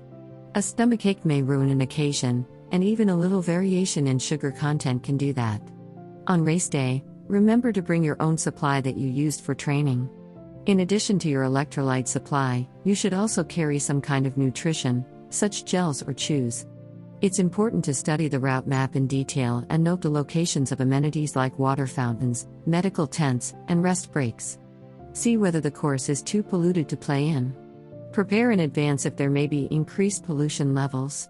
Try to avoid polluted areas on the route to the event, and get warmed up in a spot with plenty of fresh air. It might be difficult to get toasty in urban areas because of the presence of towering buildings and constant traffic. Performance suffers, and those with allergies or asthma may have an even more severe reaction to the effects of pollution. Rise and shine. To avoid missing the start, aim to be there at least 1 hour early. You should not put undue stress on yourself in the moments before the start of the race. Here are some more suggestions for the big race. Take in some food and fuel your body. You should eat whatever helped you perform best before your lengthy runs in training. Get a lot of fluids in you. If chafing has been an issue, apply lubricant to the areas as you get dressed. Protect the area with second skin, body glide, moleskin, or whatever works during training, if blisters or hot areas have been an issue in the past. Place your number badge here. These days, a timing chip is usually fastened to the runner's bib in all but the smallest of events. Take this with you. Your bag check tag will probably be fastened to your bib as well. Check your additional gear as instructed in the race's pre-race materials. During your lengthy runs, you've developed a strategy for keeping yourself hydrated and fed. Maintain your focus. Stay strong and resist the urge to make a last-minute adjustment. Do not put off drinking water until you feel thirsty, since this is already too late. If the weather is significantly different from the practice sessions, make adjustments as necessary, such as drinking more water on hot days. Begin gently. In most cases, the good start may lead to failure. You can always pick up the pace later in the race if you're feeling well. Once fatigue sets in, there is no turning back. Good luck and have fun. It's a long 26.2 miles, but you'll have a lot more fun if you smile for the cameras, thank the volunteers, and wave to the spectators along the way. You should be proud of yourself for making through to the end. Few suggestions about how to handle life after the marathon. Drink. You will still be somewhat dehydrated even if you drank during the race. Specifically, you should refuel with carbs. In the 2 hours after a strenuous exercise, your body may be more receptive to absorbing carbs. You can always drink them if you can't eat them. Blending in some protein aids in the healing process. Do not go for something that is excessively rich in sugar or fat, since this may lead to gastrointestinal distress. In other words, don't stop moving. After the race, spend 60 minutes doing low-impact cardiovascular activity like walking. This will significantly reduce the soreness that often occurs the day after a race. Relaxed stretching. Do not schedule any runs for the week after the marathon. The best methods are slow activities like walking, swimming, or cycling. If you find yourself feeling tight after a race, a massage may help loosen you up. If you want to get back into running, ease into it by running for 30 minutes a few times a week. Speed training should be avoided for at least 1 month following a marathon, as recommended by most experts. Let your body rest and heal. A marathon is a physically demanding sporting event. Injuries, weariness, drops in performance, and suppression of the immune system are just some of the issues that may arise when the body doesn't get enough rest. Train extensively. In order to succeed at the marathon's renowned distance, athletes must train extensively. For most runners, the optimal time is somewhere between the 2 hours and change required by top runners and the 8 hours required by walkers. The typical marathon should be completed in fewer than 4 hours for males and 4.5 hours for women. No matter what you want to accomplish, you must be well prepared to have a positive experience and prevent harm. Due to the physical risks involved, there is no opportunity for error in a race of 42 kilometers distance. Physical and mental preparation for such a long trip requires consistent training and a wide range of exercises. Learn from our experiences and be ready to run 42 kilometers with these helpful hints. Simply put, a runner needs the same basic gear for a marathon as for any other running event, which boils down to the following. Purpose-built running shoes. Dressing for the day's weather in breathable, moisture-wicking, and chafe-free jogging. A cardio sports watch can help you plan your workouts, keep track of your speed when jogging, and keep tabs on your heart rate, all while keeping your feet warm and dry. You should train for a marathon by running shorter events like a half marathon. You can estimate how much stamina and strength you'll need in the long run if you do this. Do your best to get an early start on your training, too. It's recommended to gradually increase your weekly distance for a year leading up to the marathon. That is to say, proceed slow and methodically rather than charging in headfirst. To prepare for a long run, it's best to gradually increase your weekly mileage. The recommended weekly mileage increase leading up running a marathon is 10%. Aim for 3 to 5 runs each week and get started early to allow yourself time to build up to that distance. Step 2 is to prepare for a lengthy run. Once a week, increase the distance of your long run by 1 or 2 miles until you've trained for a marathon, which is usually 26 miles. For more self-assurance, to help your body acclimate to longer distances, and to train your body to use fat as fuel, try running at a slower speed than normal. You may enhance your acceleration technique by engaging in sprinting or high-intensity interval training. Since longer strides when running often suggest you can go faster, even marathon runners gain from sprinting while training. Rest and recuperation play a crucial role in marathon preparation, since your muscles need time to heal damage caused by your training. Recovery and rest are the greatest ways to avoid becoming hurt. Picking a marathon and training. The first step in getting ready to run a marathon is picking one. Marathons come in numerous shapes and sizes, and although there are many factors to think about, the distance and course of the race ultimately matter the most. The full marathon is 26.2 miles long, while the half is 13.1 miles. You may also run longer distances, such as ultramarathons, more than 26.2 miles, and multi-race events featuring numerous marathon stages. There will not be a lack of marathons to participate in, since many organizations sponsor them for humanitarian purposes. If you're new to the marathon scene and haven't yet decided which marathon you'll be training for, it's best to concentrate on preparing for an upcoming race with fewer participants. Half marathon training may help you prepare for full marathon competitions, find your optimal running speed, learn more about the surfaces you enjoy, choose the optimum route for your fitness level, and get acclimated to running in a crowd. The marathon you choose should reflect your fitness level and your desire for a certain kind of challenge. Finding a half marathon that follows a similar path to the marathon you're preparing for is a great way to get used to the distance in advance of the main race. Find out in advance whether there are any prerequisites for participating in the marathon of your choice so that you can cross them off your list before you show up on race day. Some marathons have strict sign-up deadlines many weeks or months in ahead, while others allow participants to register on the day of the event. Find out ahead of time whether registration is required, and if so, do it right away to avoid any problems. Early registration sometimes results in reduced entry and race costs, among other potential savings. Following a thorough perusal of the marathon's guidelines and a timely registration, if necessary, you are ready to hit the pavement. Some marathons have stringent restrictions about the paperwork you must have on hand for safety reasons, the gear you are permitted to carry, and any other suggestions they may have for you on race day. The next stage, after deciding which marathon to enroll and run in, is to start training as soon as possible. Building the physical stamina, mental toughness, and physical strength necessary to complete a marathon requires months or even years of dedicated training. Sadly, training for a marathon is not something that can be done in a few weeks. Running a marathon requires a major time, energy, and dedication investment. A marathon's preparation time may range from 12 to 24 weeks, depending on the runner's current fitness level. If you allow yourself a longer window of time to get ready, that's even better. Starting your training early will not only help you gain the strength and endurance you'll need to complete a marathon, but it will also give you the head start you need to avoid the kinds of running injuries that might arise from not being properly prepared. Marathon training regimens and schedules are as unique as the individuals who participate in them. Although there are many options for marathon training manuals, not all of them will be suitable for you. The good news is that if you do some research, you may find a wide variety of apps, software, free and paid running guides, and training programs from which to pick. It may take some trial and error to determine whether or not a certain running plan or training guide is a good fit for your needs. There are training regimens that offer you a lot of leeway to do what you want, and others that are more regulated but still give you a good idea of how far you've come and what you need to do next.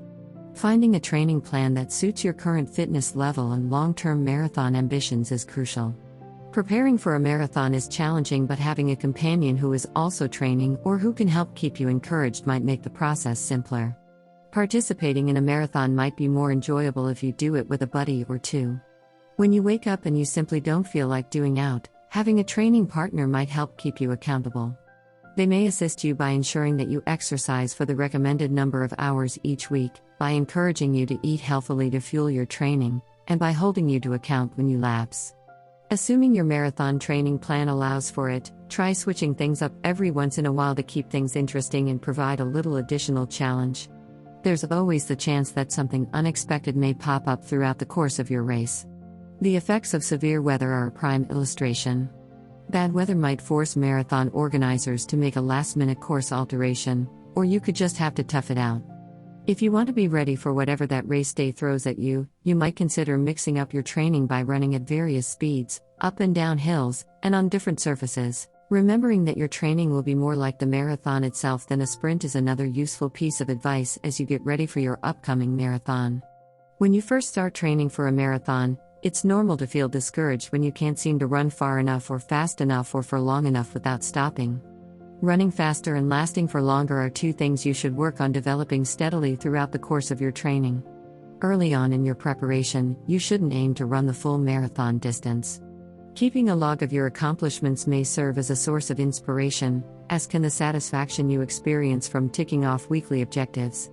You need to run often as part of your weekly routine to build up the strength, endurance, and mental fortitude needed to complete a marathon. Try to run 3 to 5 days a week, but remember to listen to your body to avoid overtraining and give the rest and recovery component of training its due importance. You may prepare your body for the next difficulties by training multiple days a week and getting in a decent run.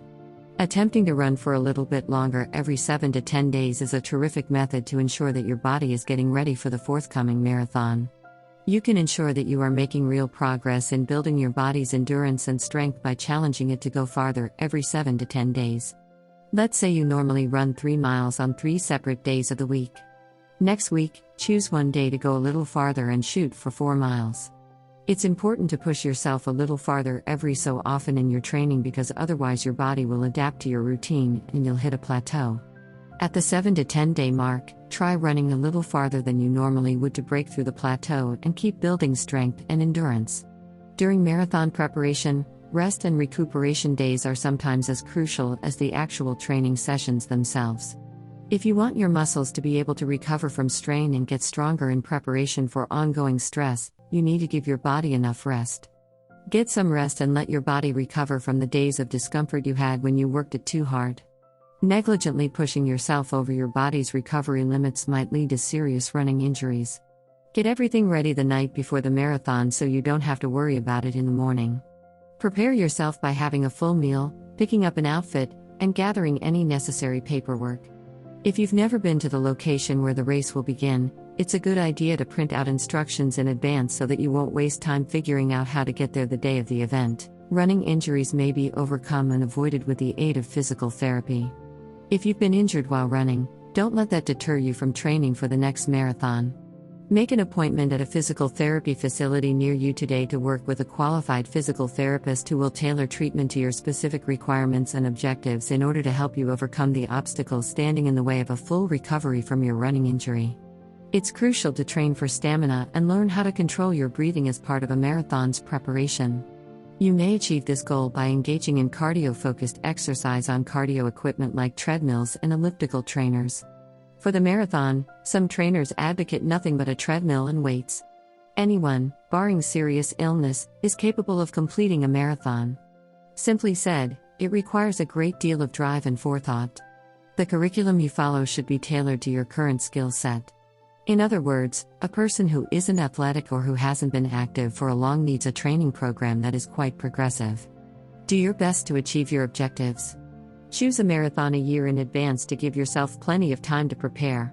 For someone who runs frequently and has competed in events of lower length, semi-marathons, for instance, as little as 2 months is needed for preparation. If you want to run a marathon, regardless of your current fitness level, you need to obtain a physical beforehand.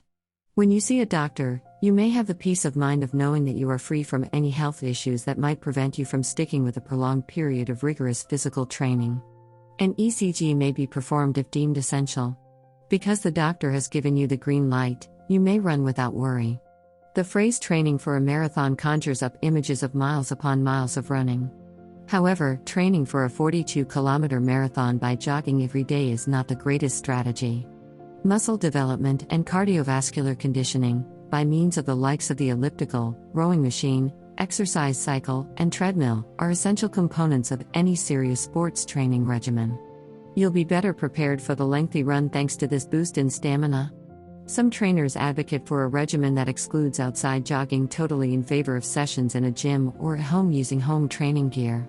While many runners who have tried this approach have found success, others have said it wasn't enough to get them through the whole marathon. The best scenario, in our opinion, would include both indoor and outdoor activities. You must choose what is most helpful for you. Any training strategy worth its salt requires a well-thought-out plan, and you should be prepared to see it through. Increase your stamina by doing cardio for a longer time and at a higher intensity level. Multiple training sessions each week, with weekly rest days being a priority. Plan a half marathon for about halfway through your training to see how you're doing. Slashing your marathon preparation in half, starting 2 weeks out. Reduce the intensity of your exercises by around 10% a week before the event so that you can perform at your best on race day. Maybe you know from experience that the food you eat the night before a big run will have an impact on how you do the following day. This is particularly important for runners with stomach sensitivities, but it is good advice for everyone. When planning a long run, it's best to eat properly the night before. Choose foods that are high in carbohydrates. Do drink lots of water, but don't overdo it. Avoid picking items that are fatty, hot, prone to causing flatulence, or heavy in fiber. Refrain from consuming any kind of alcoholic beverage or caffeine. Do not overeat to the point of feeling sick. Shuttle times, a healthy meal, and being at the starting line on time may make race morning start at an ungodly hour. So, make sure you have everything ready the night before. Avoid a frantic, half-awake morning search for your race bib and running shoes by laying out your stuff the night before. Reduce tomorrow's anxiety by doing as much as you can tonight to set yourself up for success. Do try out several pre-long run routines and use the ones that you find most effective on race day. Put your bib, clothing, shoes, food, drink, anti-chafe salve, and other items you'll need for the day out the night before. To ensure that your daily routine is as stress-free and simple as possible, do create a checklist. It might be difficult to sleep the night before a race because of anxiety, but getting enough sleep can greatly improve your energy and performance on race day. Get as much sleep as you can before the marathon so that you can run it feeling fresh and focused. Your performance in the race may suffer if you arrive up tired. Do get additional sleep the 2 nights before the marathon, and make sure you receive enough rest in the days leading up to the race. The night before the marathon, you probably won't get much sleep. The night before, do go to bed as early as possible. In the days and weeks before the big race, do your best to relax every night by doing breathing techniques and other relaxing routines before you hit the hay. If you anticipate feeling worried the night before the event, these tips will help you relax. Don't worry if you don't get a great night's sleep the night before the race, you won't necessarily fail. You should be okay as long as you have slept enough in the week coming up to the event. 20-week training plan. A 20-week training plan is created with first-time marathon runners in mind. You should be able to run between 12 and 15 miles per week as a basis before beginning this program. Marathon training program for novices, extending preparation by 2 weeks to a total of 22 weeks.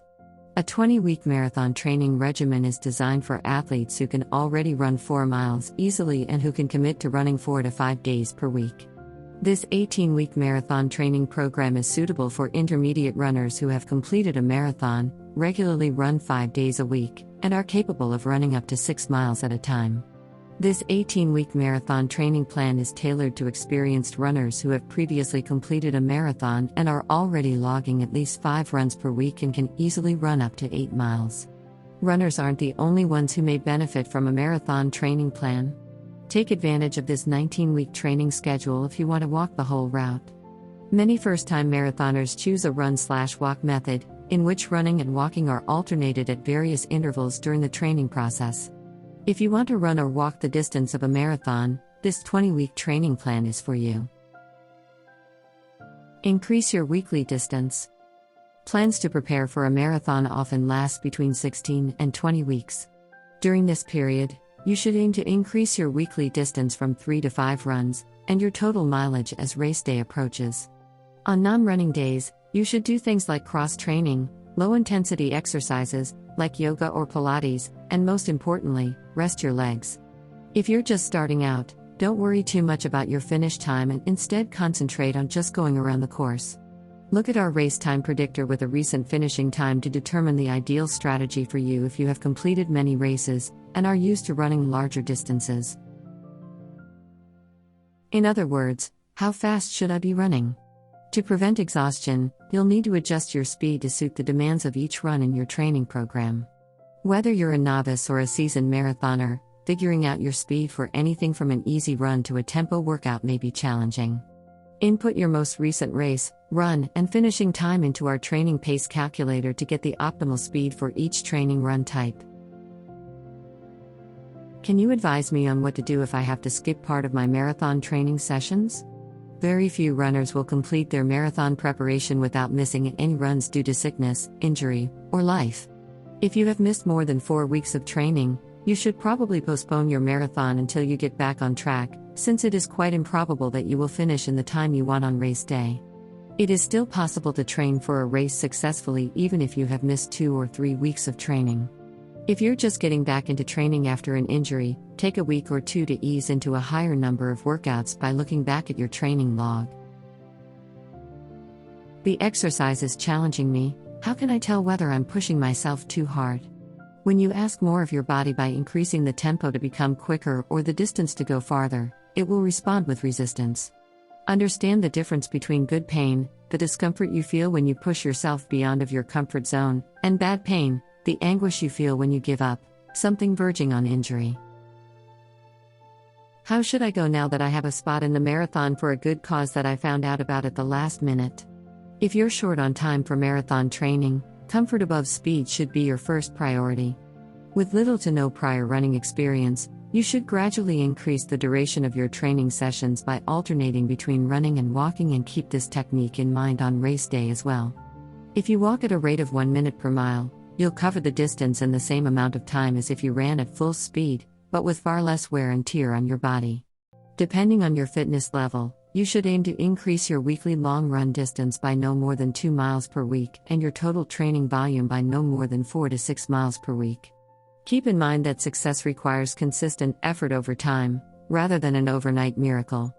You will be given a timetable that considers the whole of your training, not just the tasks for the day. You may raise your chance of injury, for instance, by not giving your body enough time to recover from the high-quality training you've been doing up to that point during an easy run.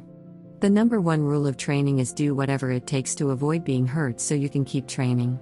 This may seem straightforward, but in practice, it may be challenging to implement. If you're having trouble sticking to your training plan, whether it's because you're not getting the results you want or because the exercises are leaving you feeling exhausted, it's probably time to try something new. It's preferable to be somewhat undertrained at the start line than completely burnt out or injured. You may need to switch up your strategy or experiment with some tweaks to your current routine. The adjustment is conditional on the stage of the training cycle you are in and the degree of pain you are experiencing. Here are some potential adjustments. If your training schedule includes shorter, easier runs, you may consider making them shorter or skipping them altogether. Shorten some of the speed drills or slow down the rate at which you're doing them. If your plan involves more than one speed training session each week, consider cutting one session. The long runs should be shortened or walking breaks should be included. Every individual's results from a workout program will be unique. Some individuals will adapt well and become fitter, others won't respond well and won't make any progress, while yet others will react poorly to the stress and either get hurt or be unable to super adjust. More individuals will be hurt or not be able to adjust to the plan's demands, but the portion of the population who can handle the stress will reap the greatest rewards. While a more stringent strategy may have vocal supporters, it may not be feasible for the masses. Some of the variation in marathon preparation strategies may be attributed to the lack of a generally accepted best practice. Some essential features include length. The more time you have to implement the plan, the more effectively your body will adapt to the increased intensity of your workouts. A lengthier strategy, however, calls for more time to be invested. Initial distance covered. The first step in any marathon training plan is establishing an initial mileage goal that is realistic given your current fitness level. If, however, you are already more physically fit than the first few weeks of the plan need, you may skip those weeks and start from the middle. In certain cases, skipping these weeks is essential so that you don't end up detrained. The added speed up is appropriate here. The less time you have to adjust and supercompensate as the mileage increases in the plan, the better. Accelerating too quickly might lead to fatigue and damage. Rest. The time allotted for rest and recuperation is one of the most crucial, and sometimes disregarded, elements of marathon training schedules. You can't adjust and supercompensate if you don't get enough sleep. If you ask me, the ideal number of times each week to run is 3 to 4. Monotony. Training monotony is useful for gauging how often one engages in strenuous versus light workouts.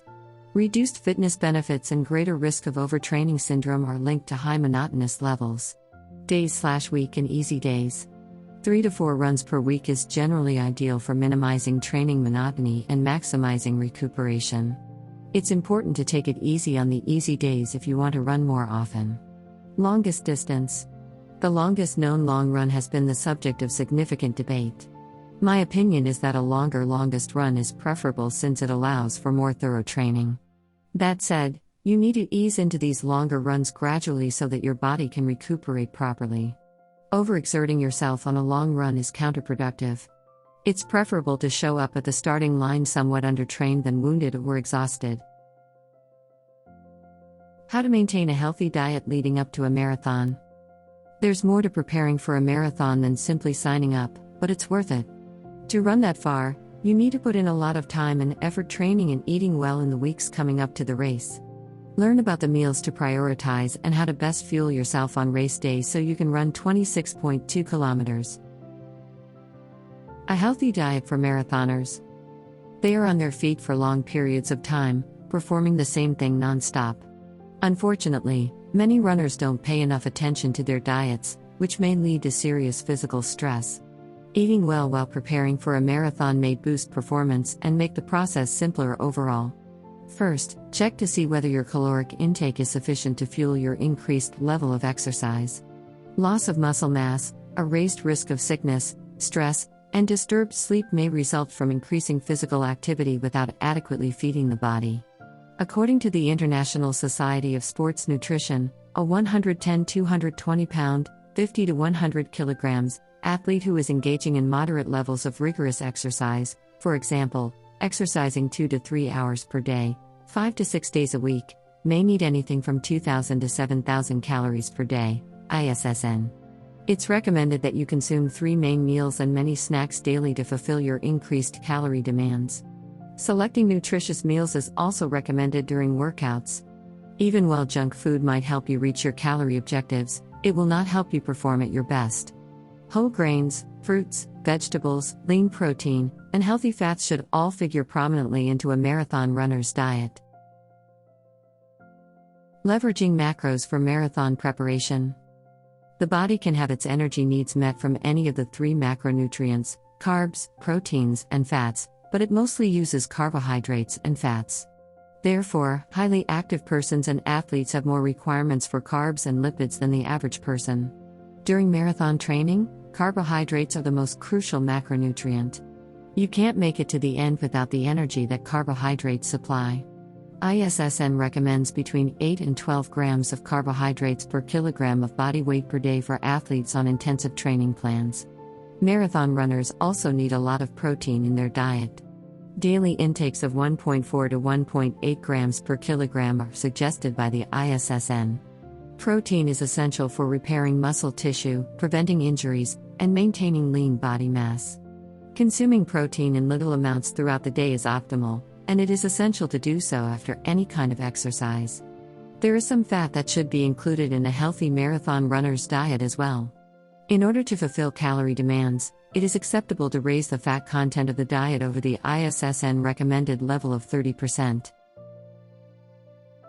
Constructing a nutrition plan for marathon training.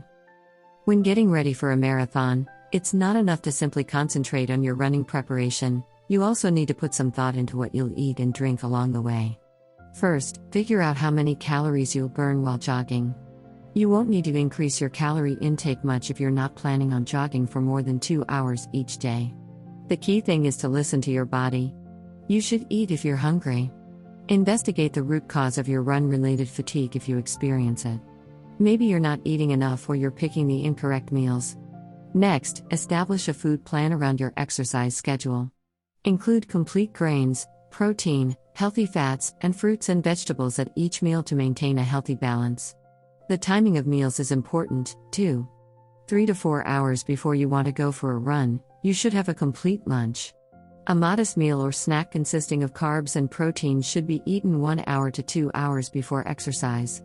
Within 45 minutes after finishing your run, refuel with a meal heavy in protein and carbs to speed muscle recovery. Nutritional tips for runners in training.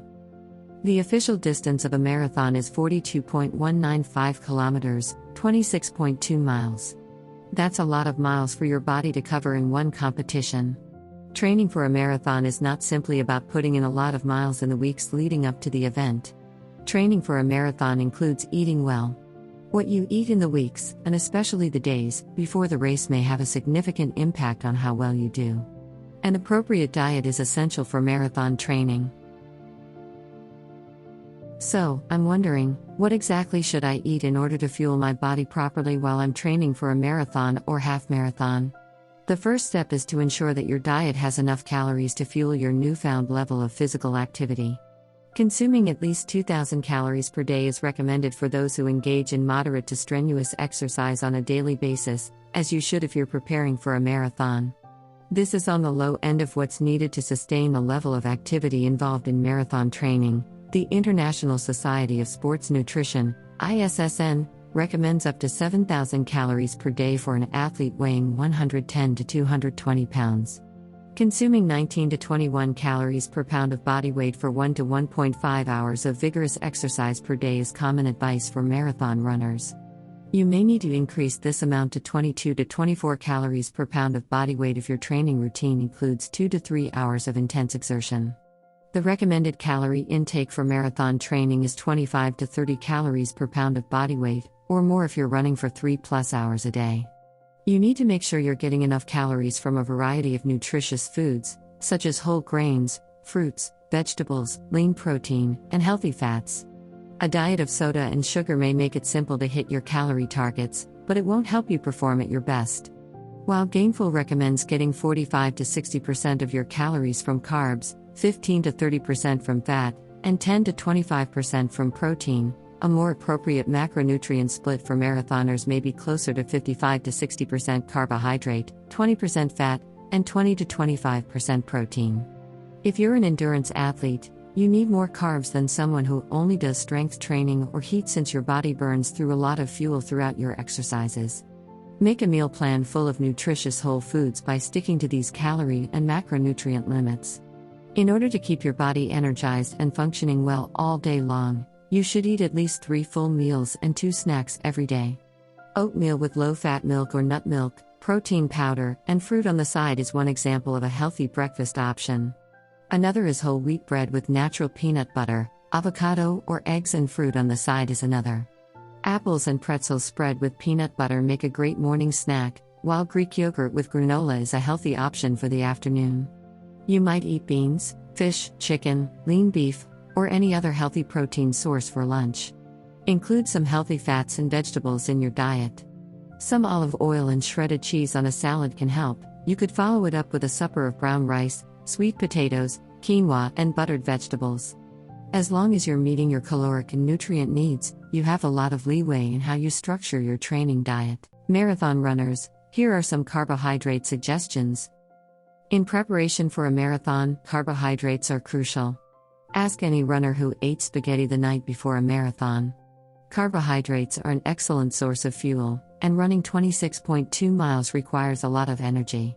The International Society of Sports Nutrition recommends that runners who put in serious training time consume between 8 and 10 grams of carbohydrates per kilogram of body weight per day, 5 to 8/kg/d, when in training. Carb loading is something that many marathon runners do before the race. Because most carbs are converted into glycogen in the muscles and liver.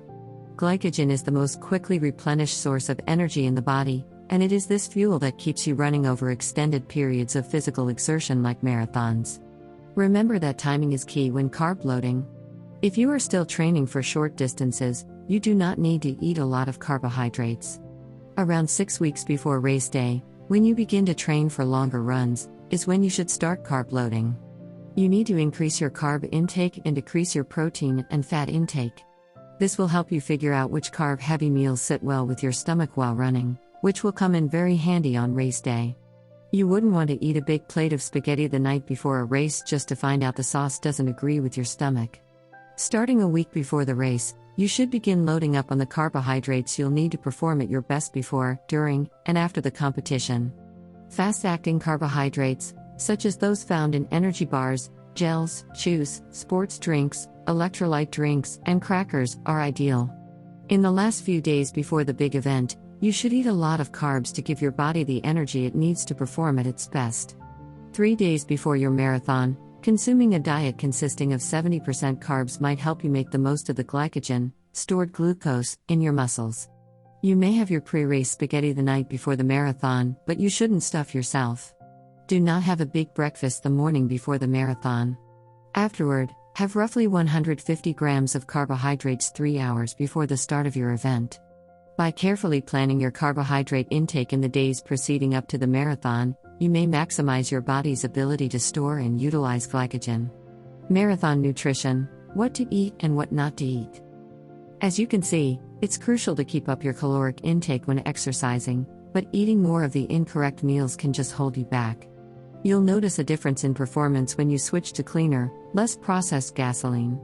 Avoid sugary sodas, energy drinks that rely on stimulants like caffeine to keep you going, spicy meals, deep-fried foods, and highly processed foods when preparing for a marathon. Consuming too much fat before a race might be detrimental to your performance because of the extra energy the body has to use in digesting the fat. You need to focus on eating meals that are both nourishing and gentle on your digestive system. You want natural energy, not the kind you get from sugary energy drinks. Replace sugary beverages with water or a hydration solution. Switch from simple carbohydrates to meals that are more difficult to digest, such as those that are extremely creamy or spicy, and eat more whole foods and less fried or processed. You may also want to avoid dairy on race day and the days leading up to the event if you have a history of gastrointestinal issues or gastrointestinal discomfort.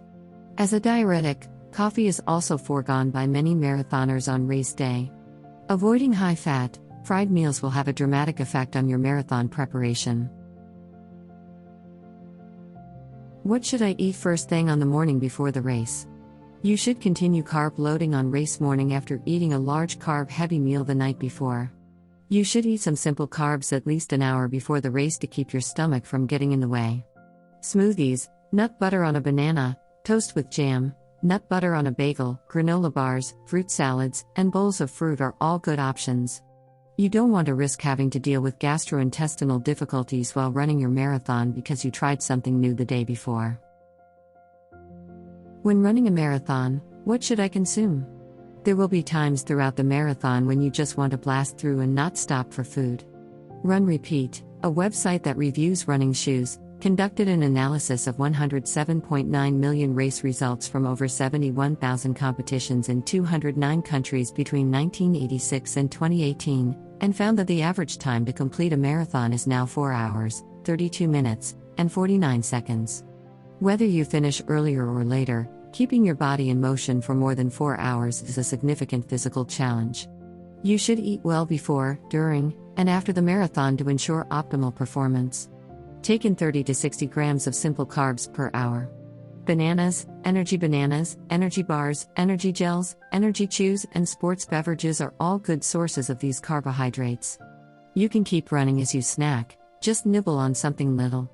Starting 15 minutes before the start of the race, you should begin taking in a dosage of carb fuel every 20 to 30 minutes, followed by 3 sips from your water bottle or hydration pack. Take a gel, then drink some water to stay hydrated. If you're using a sports drink with carbohydrates, you'll receive both fuel and hydration in one convenient package. It's crucial that you stay hydrated during the marathon. It is recommended to consume 1.5 to 2.5 cups of fluid 15 minutes before to the start of the race, and then 1 cup of fluid at regular intervals throughout the race to replenish fluid loss, about 3 sips every 15 minutes. Fluids may be anything from just water to a specially formulated sports drink or an isotonic beverage. Avoid sugary drinks and fruit juices, since they contain a lot of fructose and might make you sick. How to refuel after a marathon? To keep your energy up, restore your glycogen reserves, and heal your muscles once you cross the finish line, you should consume 200 to 300 readily digested calories worth of carbs and protein right away.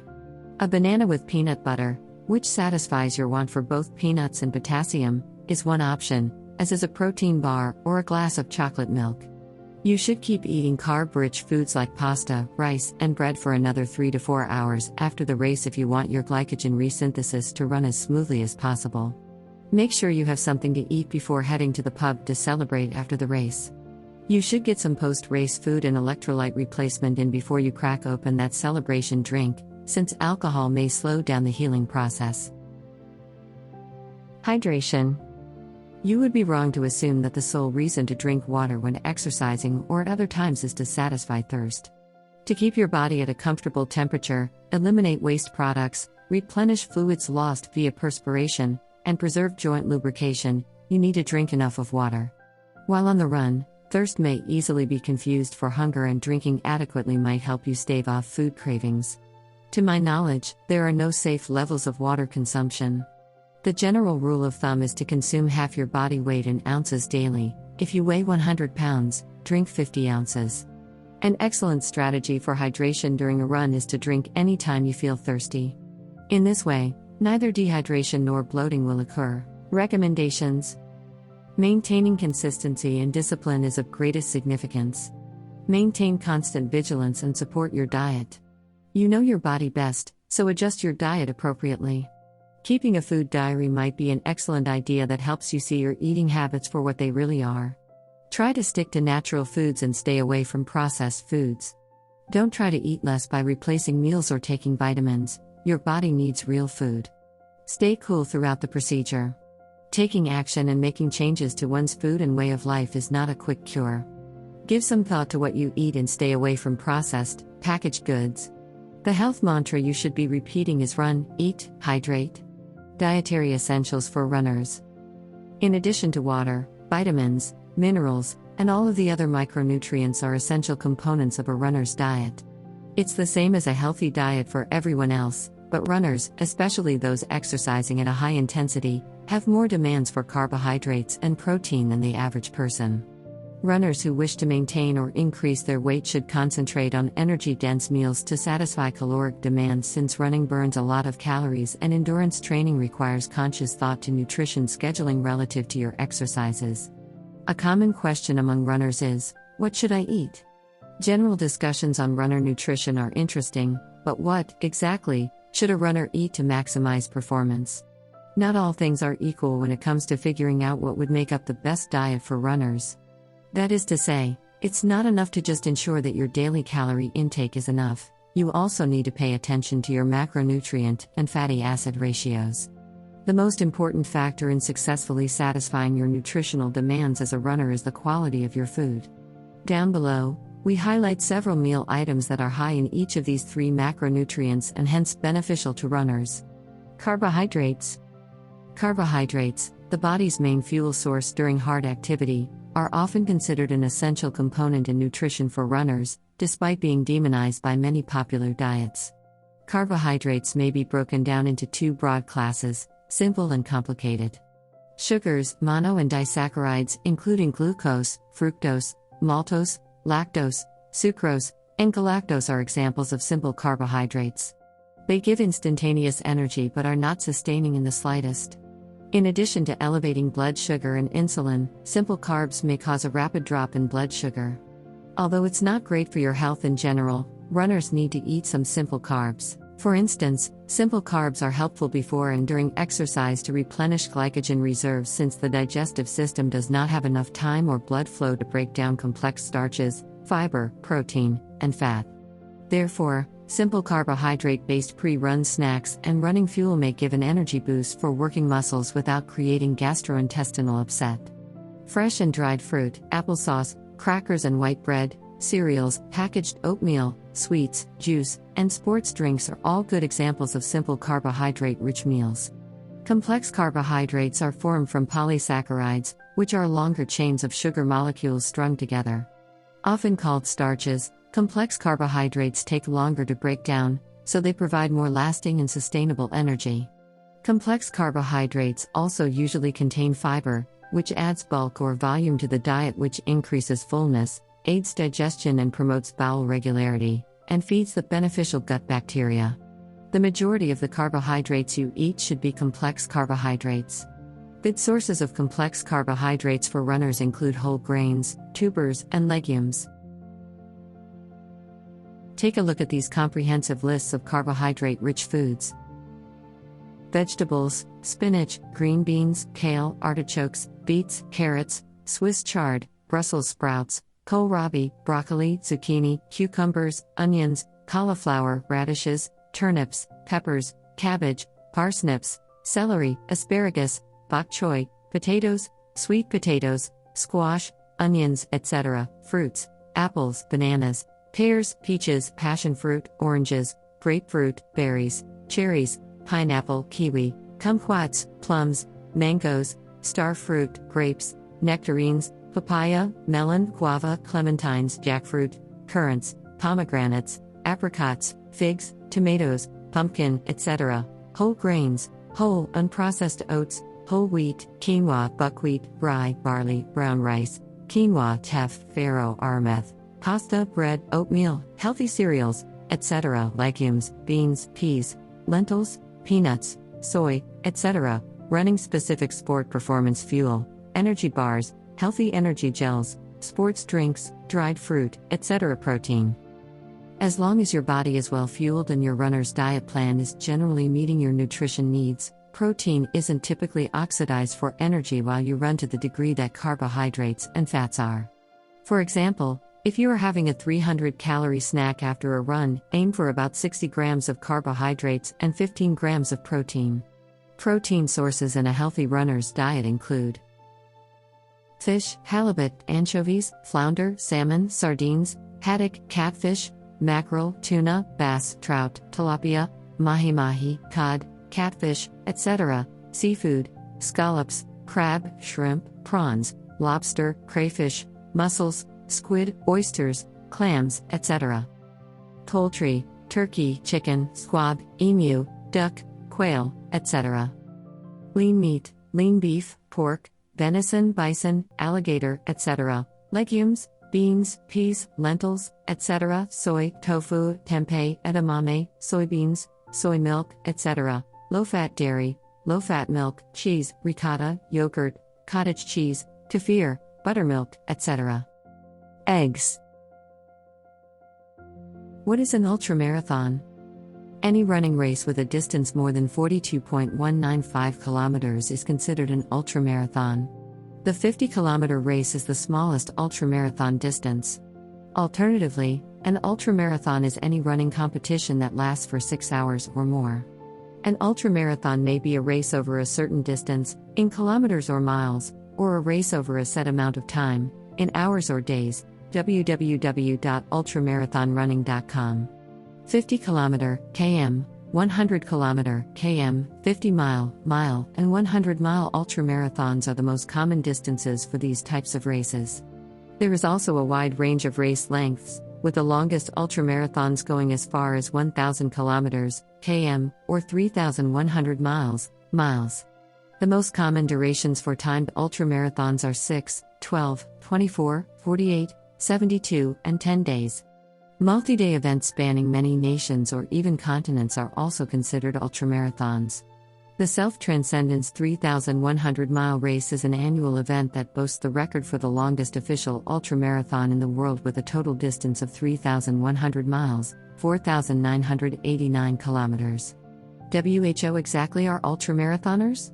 According to surveys of U.S. ultramarathoners, most 100-mile ultramarathoners were men, 80.2%, aged 44.5 or older. The majority were married, 70.1%, Hoffman et al., 2014, and nearly half had a bachelor's degree or higher. Ultramarathoners, in contrast to the average population, maintain a consistent weight throughout their lives and have a slower rate of weight gain as they become older. The low body mass index at such a young age most likely accounts for this. On average, ultramarathon runners were 36 years old when they ran their first race, and they had competed in shorter races for an additional 7 years prior to making their ultramarathon debut. Researchers found that the average age of participants at their first ultramarathon start has stayed the same over the past few decades, that ultramarathoners routinely run more than 3,000 kilometers in the year leading up to a major competition, and that the number of kilometers run in training correlates with the distance of the longest ultramarathon they have finished. In addition to being healthier overall, ultramarathoners had lower rates of school and job absences than the general population. Ultramarathoners reported a higher prevalence of allergens, 25.1%, and exercise-induced asthma, 13%, although having a lower prevalence of cancer, 4.5%, coronary heart disease, 0.7%, stroke, 0.7%, diabetes, 0.7%, and HIV, 0.2%. Ultramarathoners, as a group, tend to be very self-driven and lead remarkably healthy lives. Rather than being driven by a desire to win, ultramarathoners seem to be inspired by the experience of the event. Preparation and planning, race management, performance discovery, individual performance, and the shared experience with competitors are the 5 pillars upon which a successful ultramarathon rests. It's common knowledge that ultramarathon running has negative effects on health, yet a sizable percentage of ultra-runners still wouldn't quit if they knew this. These ultra-runners had higher scores on measures of personal goal attainment, psychological coping, and life meaning, but they were younger, less likely to be married, have fewer children, and had a weaker focus on health. Importance of medical checkups before running marathon. Health tests you should take before running a marathon. The CBC, or complete blood count, the amount of red blood cells, white blood cells, and platelets in your blood are all calculated from the results of this test. It's a straightforward indicator of your absence of infectious diseases and the strength of your immune system. All the information you need to pass a CBC exam is provided here. Exam for diabetes. HbA1c, or the glycated hemoglobin test, it's the gold standard for determining whether or not a patient has type 2 diabetes. The quantity of glucose bound to hemoglobin is quantified. A test measuring blood glucose levels after an 8-hour fast is called a fasting plasma glucose (FPG) test. Diabetic ketoacidosis, a potentially fatal consequence of diabetes, may be detected by a blood test called the D3-hydroxybutyrate test, which analyzes the concentration of ketones in the blood. Importance: training for a marathon is very strenuous and has been shown to reduce blood sugar levels. Diabetics may use these tests to monitor their blood sugar and insulin levels while exercising. Find out more about the other life-saving exams that diabetics should have a look at. Tests for heart health. Lipid profile. In addition to estimating your HDL/LDL ratio, this test also provides a map of your serum and blood lipid levels. Learn the difference between good, HDL, and bad, LDL, cholesterol and why it matters. Importance: having a high LDL level is bad for the heart because it interacts with other molecules and causes clogging. HDL clears out the LDL molecules and shields the heart from their harmful effects. Test for creatine phosphokinase, CPK. The creatine phosphokinase, CPK, blood test quantifies the enzyme's concentration in the body. The test assesses the extent to which heart muscle damage has occurred, and the enzyme is largely located in the heart, skeletal muscles, and brain. Muscle, heart, and brain injuries, all of which may be exacerbated by marathon training, are indicated by elevated blood levels of CPK. The electrocardiogram, ECG, and stress test, ST, evaluate the heart's electrical activity. This is crucial because it keeps track of how your heart is doing after the marathon, which might help you avoid abrupt cardiac arrest. Calcium and vitamin D testing for bone health. Bone and muscle health rely on a steady supply of vitamin D and calcium. The risk of tearing ligaments, muscles, or bones increases with decreasing amounts of these factors. It takes longer to recover because of these underlying issues. An analysis of kidney performance. Importance: the kidneys are crucial in controlling blood pressure by regulating the amount of salt and water in the body. It's also crucial in making red blood cells. Training for a marathon is really taxing on the kidneys, so it's important that they're in good shape. If you want to ensure your kidneys are healthy, you should take advantage of these 8 diagnostic procedures. Liver function testing. The liver's functions in digestion, metabolism, and detoxification are crucial. Toxins are created in the body during marathon training and must be cleared, thus it is important to keep an eye on the liver. Use these tests to see whether your liver is healthy. There are 5 things you should do to make sure your body is marathon ready. Blood pressure checks. Because high blood pressure typically has no symptoms, it is especially crucial to be checked a few weeks before the race. However, if unchecked, it may harm your cardiovascular system, increasing your risk of a stroke or heart attack. LDL cholesterol. Cholesterol aids in cell membrane formation and shields brain nerve cells. A moderate amount is beneficial. If your cholesterol levels are too high, it may be hazardous because it can block blood vessels and prevent oxygen and nutrients from reaching your heart. Don't assume the levels are good to go just because you tested them earlier and found them to be adequate. Rather, check them again just before you run. Quantity of hemoglobin. Insufficient hemoglobin levels make it harder to exercise and, ultimately, to run, since they cause the body to tire out more quickly. Increased weariness, soreness in the muscles and joints, and a general lack of vitality are frequent signs. They may not pose any immediate danger, but low iron levels may cause serious cardiovascular issues. Substances produced by the thyroid. If your thyroid hormones aren't operating properly, your cells may run out of energy sooner than usual. Your body will get overworked and exhausted more quickly as a consequence. High thyroid levels, on the other hand, are associated with an elevated heart rate and may potentially affect cholesterol levels. Heart health and fitness. Before setting out on your run, it is crucial that you get your cardiovascular fitness assessed. Your capacity to take in oxygen and transport it to your muscles will be measured. Your cardiovascular system, respiratory system, and arterial health may all be assessed with this. 5 reasons to undergo a health checkup before running. 1. The detection of potentially life-threatening diseases that have gone undetected. Even if you have a checkup once a year, it may not be enough to identify serious diseases like heart disease. Long-term physical activity that raises the heart rate may cause dizziness, loss of consciousness, chest pain, irregular heartbeats, and even death. Chronic traumatic encephalopathy, for example, has been linked to the deaths of many sportsmen, including the well-known American football star Mike Webster, who famously refused to undergo health screening before participating. 2. Evaluation of dangers. It is common knowledge that a person has to be mentally and physically strong to run the 42.195 kilometer marathon distance, and that even novice runners have to work much harder than they are accustomed to. This is particularly true while jogging in warmer countries like Thailand.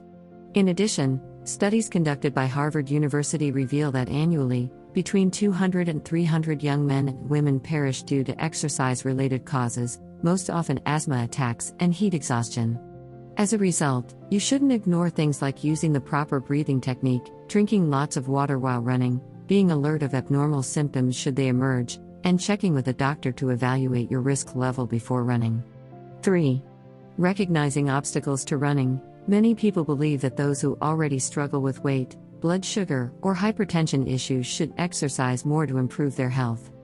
However, the fact is that constriction of arteries due to certain chronic health issues might result in decreased circulation to the heart, making intense activity likely to inflict more damage than benefit.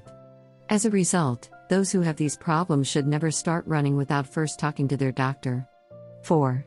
Risk assessment for potential injuries. For runners who have had injuries in the past, this is particularly important since continued inflammation or swelling and, ultimately, chronic discomfort may result from not getting enough rest.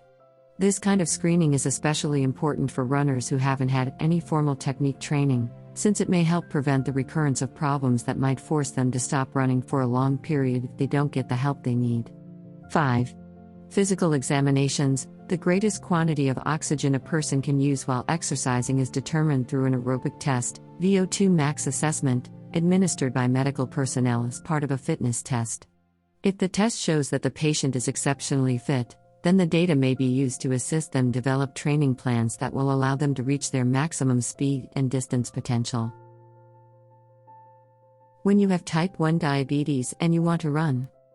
Benefits of exercise for people with type 1 diabetes include enhanced cardiovascular fitness, increased muscular strength, and enhanced insulin sensitivity.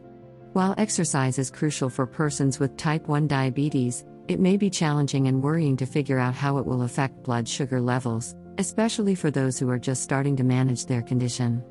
Regular exercise has been shown to reduce blood sugar via improving insulin sensitivity and decreasing glucose storage.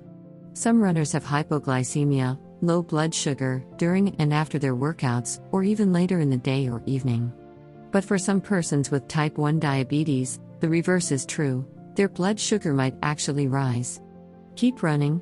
As you learn how your body reacts to running, you'll be better able to control your blood sugar. Regular exercise may reduce blood sugar levels by improving insulin sensitivity and decreasing glucose storage. Hypoglycemia, low blood sugar, may occur during, or even later in the day or overnight after jogging for certain individuals. Blood sugar levels often decrease in patients with type 1 diabetes, however, this is not always the case. You shouldn't let this deter you from jogging, especially because you'll be better able to control your blood sugar levels after you learn how your body reacts to running. Blood sugar levels may be affected by the intensity, length, frequency, and training of your workouts. Nutritionist and diabetic specialist Amanda Kirpich, MA, RDN, CDE, CDN from New Jersey shared her thoughts on the matter.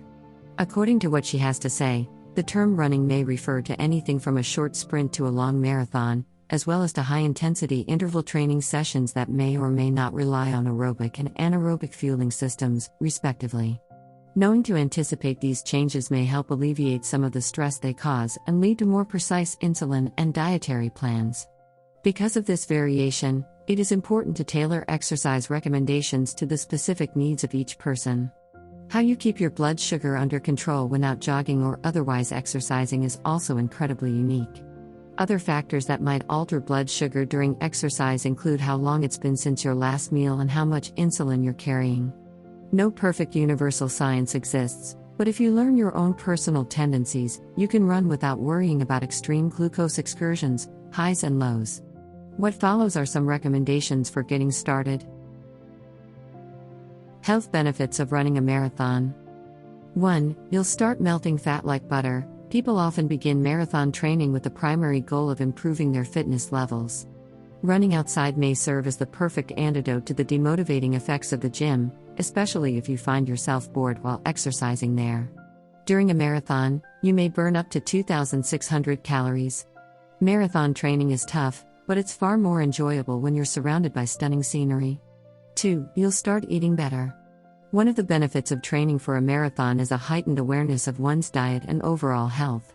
You'll be expending a lot of energy, so it's important to replenish those stores with nutritious food. Learning about the nutrients in food and how it will aid you throughout your run can make eating healthily a lot less of a chore. The more you think about what you're putting into your body, the more natural it will seem to pass on junk food in favor of fruits. As a result, running a marathon improves your health in many ways, not just the physical ones. 3. The danger of cardiovascular illness will decrease. When training for a marathon, it may seem like your legs are doing the majority of the effort, but in reality, your heart is pumping twice as fast. Running strengthens your heart because it has to pump more blood and oxygen throughout your body at a quicker rate. This has the potential to greatly enhance cardiac health by decreasing the risk of heart attack, blood pressure, and cholesterol. One of the primary advantages of long-distance running is that it improves your overall health in the long run. 4. You will find greater drive inside yourself. The self-control and concentration you develop while training for a marathon will serve you well in all aspects of life. While the physical demands of a marathon are high, the mental fortitude required to cross the finish line is up to each runner. Those that train for and run marathons tend to be fearless and determined.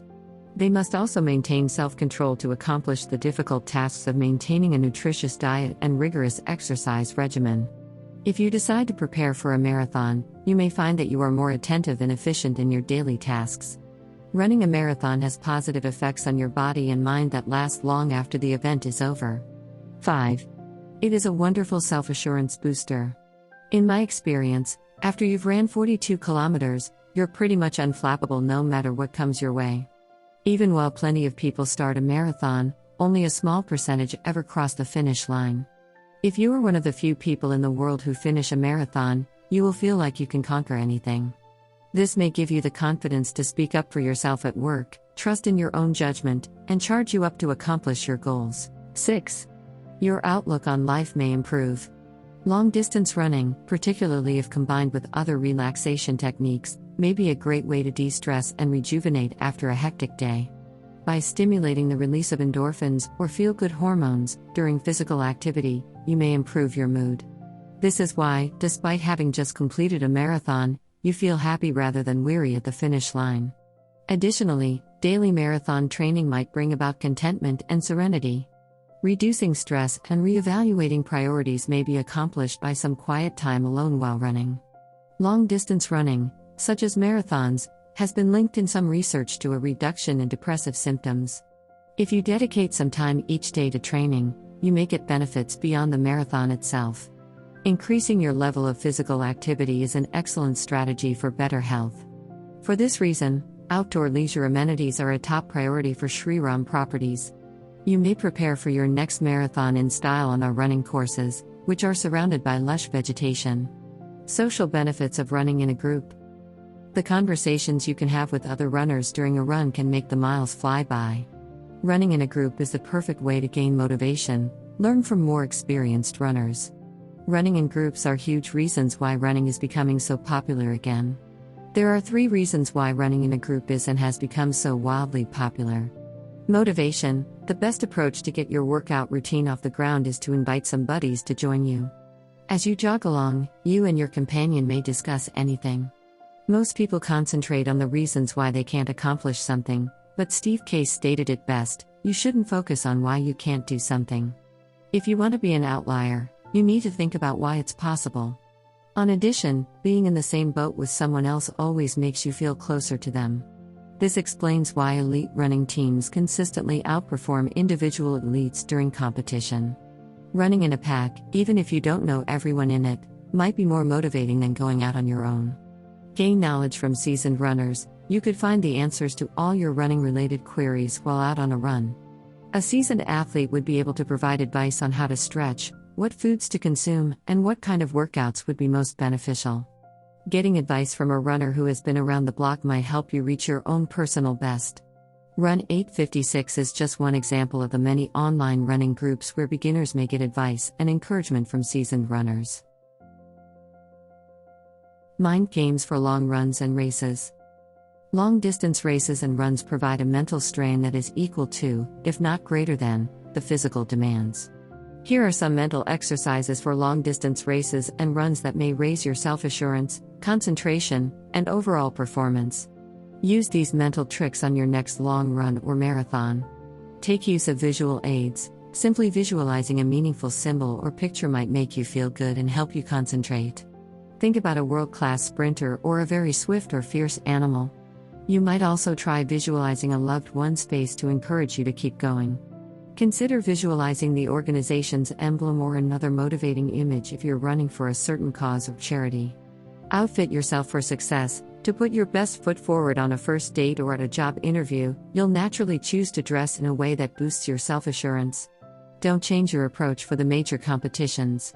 Find a running attire that makes you feel like a badass and stick to it. Keep in mind the cardinal guideline of racing attire: there were no surprises on the day of the event. Use your power suit for a trial run first. Strike a power pose. As you're waiting at the starting line of a race, don't slouch or stoop down. Stand straight and tall. You'll appear more confident and feel that way, too. Break up your run. The length of your run or race will seem far less daunting if you break it down into more manageable chunks. For example, if you're running 20 miles, think, okay, it's 4 5-mile runs. Think of yourself as starting a new run with fresh legs at the beginning of each section, and give all of your attention to reaching the conclusion of that particular run. Adopt a mantra. If you allow negative ideas, such as I feel tired or I'm never going to complete this race, seep in, they'll become a self-fulfilling prophecy. Constantly remind yourself that optimism is essential. Say to yourself again and over, I feel terrific or I'm feeling better. Sooner or later, you'll come to accept it as truth. Find some inspiring running mantras. Play the alphabet game. A fun activity to do while running is to look for the letters of the alphabet on things like signs, license plates, and the clothes of other runners. See how well you remember. See how many state or nation capitals, U.S. presidents, Oscar winners, sports champions, etc., you can recall in a time limit. Total them up. Select an item of clothing, such as black running shorts, to keep an eye out for while you jog. Afterward, tally up the number of runners wearing that specific item of apparel. With a running partner, you may compete to see who can predict the number of these creatures they will see the closest. Imagine that, whenever you feel discouraged, picture yourself as an Olympic athlete racing to the finish line. The ideal running form is one that is calm, fluid, and elegant. You can run like your favorite athlete if you only picture yourself in his shoes. Use associative distraction methods to distract your mind, focusing on your stride, posture, breathing, and the other runners on the course are all examples of associative tactics. This tactic is more likely to succeed for seasoned marathoners, while beginners may find that dissociative approaches work better for them. See below. Dissociative techniques may help. Disassociation is the practice of redirecting one's attention away from the source of one's suffering in order to alleviate its mental and emotional effects.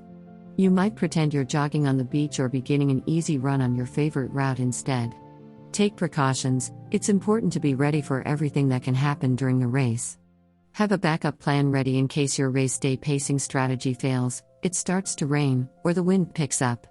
Being prepared for the what-if questions can help you keep your cool if the worst should happen. Additionally, it will aid you in calming any nerves you may have had in the lead up to the race. The best mental tricks to make your next run more fun. 1. Long runs on the treadmill. The count your steps game. Sync your steps to a count, says 3-time ultramarathoner, 3-time marathoner, and 3-time Ironman Chris Mosier. 1 2 3 4, 2 2 3 4, and so on. Count up until you get to 10, then repeat. You can also count backwards from 100, which will force you to pay a little more attention to the task and a little less attention to the fact that you're on your 40-second loop of the little track on the screen. Counting will also help you stay in a rhythm. 2. The scriptwriter game. Use your peripheral vision to watch other people at the gym engaging with one another, and make up hilarious dialogues they might be having, says running coach, licensed massage therapist, and 317 marathoner Esong Smith. Even better, imagine how their voices sound. 3. Long runs outside. The appreciate your surroundings game. Look at everything like it's the first time you've seen it or like it's the last time you'll see it, says Mosier. Pay attention to the way leaves crunch underneath your feet. Fall is coming. Notice where two paths cross or acknowledge how the sun shines on a tree trunk. At the end of your run, try to recall 3 really great moments you noticed while running, and store them in your memory bank as inspiration for the next time you're iffy about getting out there and getting a run done. 4. The celebrity lookalike game. Watch runners approach and pick a celebrity he or she looks like, says Mary Arnold, Field Marketing Manager for Running Specialty Group and 50-plus marathoner and ultramarathoner finisher. One morning, I was convinced the guy running laps around the Central Park Reservoir looked exactly like Ashton Kutcher. Turns out, it was. 5. The puppy scouting game. Because when all else fails, look around for puppies, says Mosier. 6. Track workouts. The body part game. It's not dirty, we swear, There's not usually time to get bored during track workouts because you're doing shorter segments, says Jonathan Kane, exercise physiologist and head coach and co-founder of City Coach Multisport in NYC. But they hurt because you're working hard. So for each segment, focus on one particular body part or technique. For instance, on one 400 meters repeat, think about nothing but making sure your hands are where they should be. On the next one, focus on your knee lift or getting your heels up toward your butt. When your attention is on one particular aspect, you're less likely to be thinking, oh crap, this hurts. 7. The final push game. I like to put a water bottle just by the 10 meters to go mark for my repeats, says Arnold. Once I see my water bottle come into view, I know I'm almost there and I push it accordingly. 8. Talk to yourself. If you're running alone and struggling, give yourself a pep talk. Tell yourself that you're not physically tired, you're just mentally fatigued and you can push through it. Say to yourself things like, I'll have some water in 5 minutes, that will make me feel better. 9. Another way to employ self-talk is to practice gratitude. Remind yourself that you get to run, rather than have to run.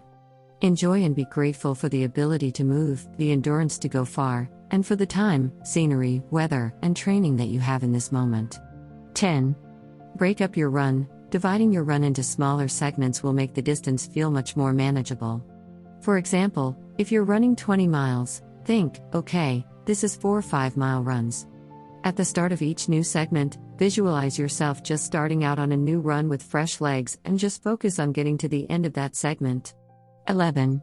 Mark checkpoints for yourself to complete mini goals along your route.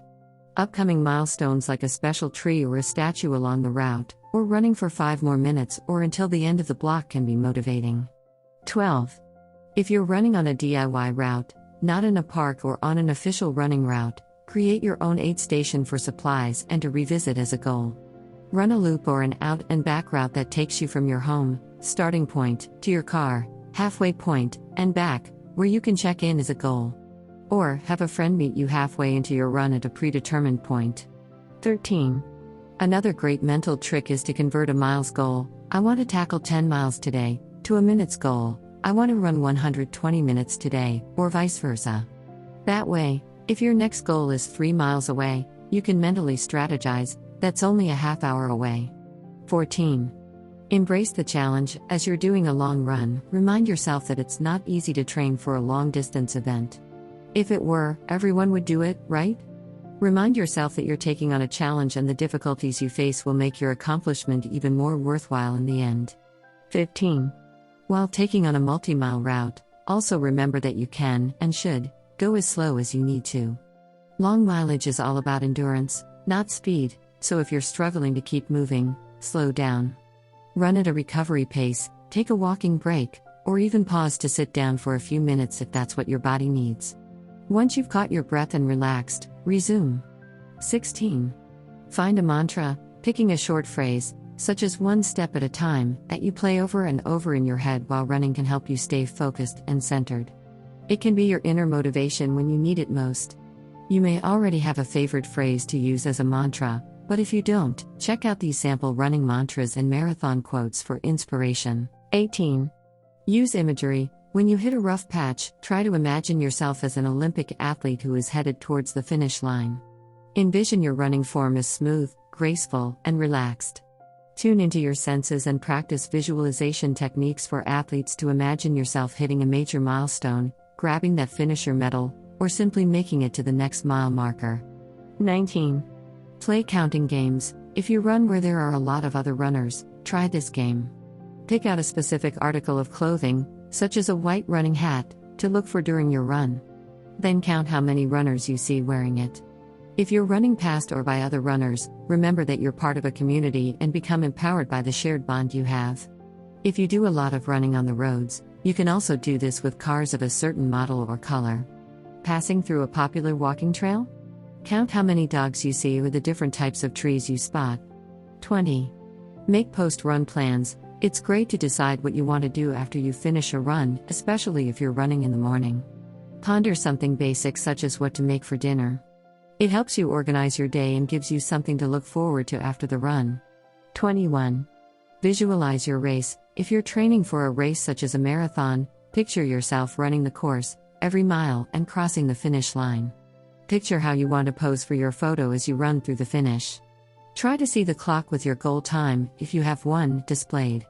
22. Imagine what you'll be thinking as a volunteer puts your race medal around your neck. Think about how it will feel to see your loved ones at the finish line cheering for you. 23. Use your ears. If you're looking for more auditory motivation during your long runs, bust out the headphones. While some sanctioned races do not allow for headphone or earbud usage on the course, using headphones safely and with caution during your own personal runs could be a great way to embrace distractions and motivation. 24. Does music motivate you to move? Do podcasts distract you from the running task at hand? Do audiobooks help you visualize stories? Experiment with different audio content on your runs to see what works best for you. If your run goes for an hour or more, consider trying multiple media. Begin with a podcast during your warm-up miles, then switch to music when you're beginning your tempo. Maybe you run sans music for the majority of the run and only turn up the jams once you hit a wall. No matter your strategy, a pair of running headphones and some music or audio can be a game changer for your long runs. 25. Breathe. Proper breathing technique is critical to long runs. If you're going for distance and building endurance, breathwork can help you properly get the oxygen your muscles need. Practice different breathing techniques during your training. In through the nose and out through the mouth is the go-to running breathing strategy for long-distance running. If you're having trouble finding steady breath, slow down and pair your inhales and exhales with your foot strike. Every time your left foot hits the pavement, inhale. When your right foot strikes, exhale. 26. Try a new route. If you're training for a long-distance race such as a marathon, chances are you're tackling the same route throughout your training cycle. To fight boredom and monotony, and to keep yourself on your toes, choose a new route. Try an entirely different path, or simply take a short detour on your regular run and explore a new area. By switching up your long runs, you'll keep your mind alert as you deviate from your routine. 27. Don't go it alone. If you tend to take your long run solo, try joining a running group or doing the run with a friend. Running alongside a partner who can challenge you or keep pace with you will naturally motivate you to keep going. You can also rely on one another when the run gets tough and share in the successes when you cross the finish line or hit your mile goal. How to improve your time? The magic of speedwork. The human body has remarkable plasticity. It can change to meet the challenges you provide it with. Your body will adapt to whatever running speed you do on a daily, weekly, and annual basis while training. However, if you push yourself outside of your normal pace with some speed training, your body will adapt to the increased demands. Your circulatory system will become more effective, your heart will get stronger, and your muscles will be able to exert their maximum potential. That will lead to increased stamina, quicker times, and less strain on your body during your regular runs. In addition, you will feel better in general. To prepare for speed training, you should first be able to run continuously for 30 minutes, 3 to 4 times a week. What to know before you start speed work? 1. Find the right course and pay attention to the surface. You shouldn't undertake speed exercises on a trail or somewhere else that could be dangerous. If you can, steer clear of routes that are particularly hazardous due to their volume of traffic, condition, or the presence of barriers like speed bumps or slopes. To be effective, a surface must be as smooth as possible. 2. Avoid fast downhill running. It looks easy, but it's actually tough on the muscles and can lead to injuries in a hurry. Get going too fast, and you might do a faceplant and end up with a bad case of road rash. 3. Warm up, stretch, and start slowly. Always begin with 10 to 15 minutes of easy running before you pick up the pace. Warm muscles will help you perform better and decrease your chance of injury. 4. Focus on form. Speedwork improves your system's biomechanics. Think about form when you run fast so that you don't start developing bad habits. Visualize yourself running lightly, smoothly, and efficiently. 5. Make it fun. Faster running may be a new kind of effort for you, but it doesn't have to be drudgery. Break up the monotony by playing speed games and enjoying the difference in pace. 6. Take a rest day. Maintaining a consistent pace day after day requires intentional rest days. Put aside at least one day every week for relaxation. When you add speed training to your regimen, it is especially vital to give your muscles a respite. Avoid back-to-back sessions of intense exercise.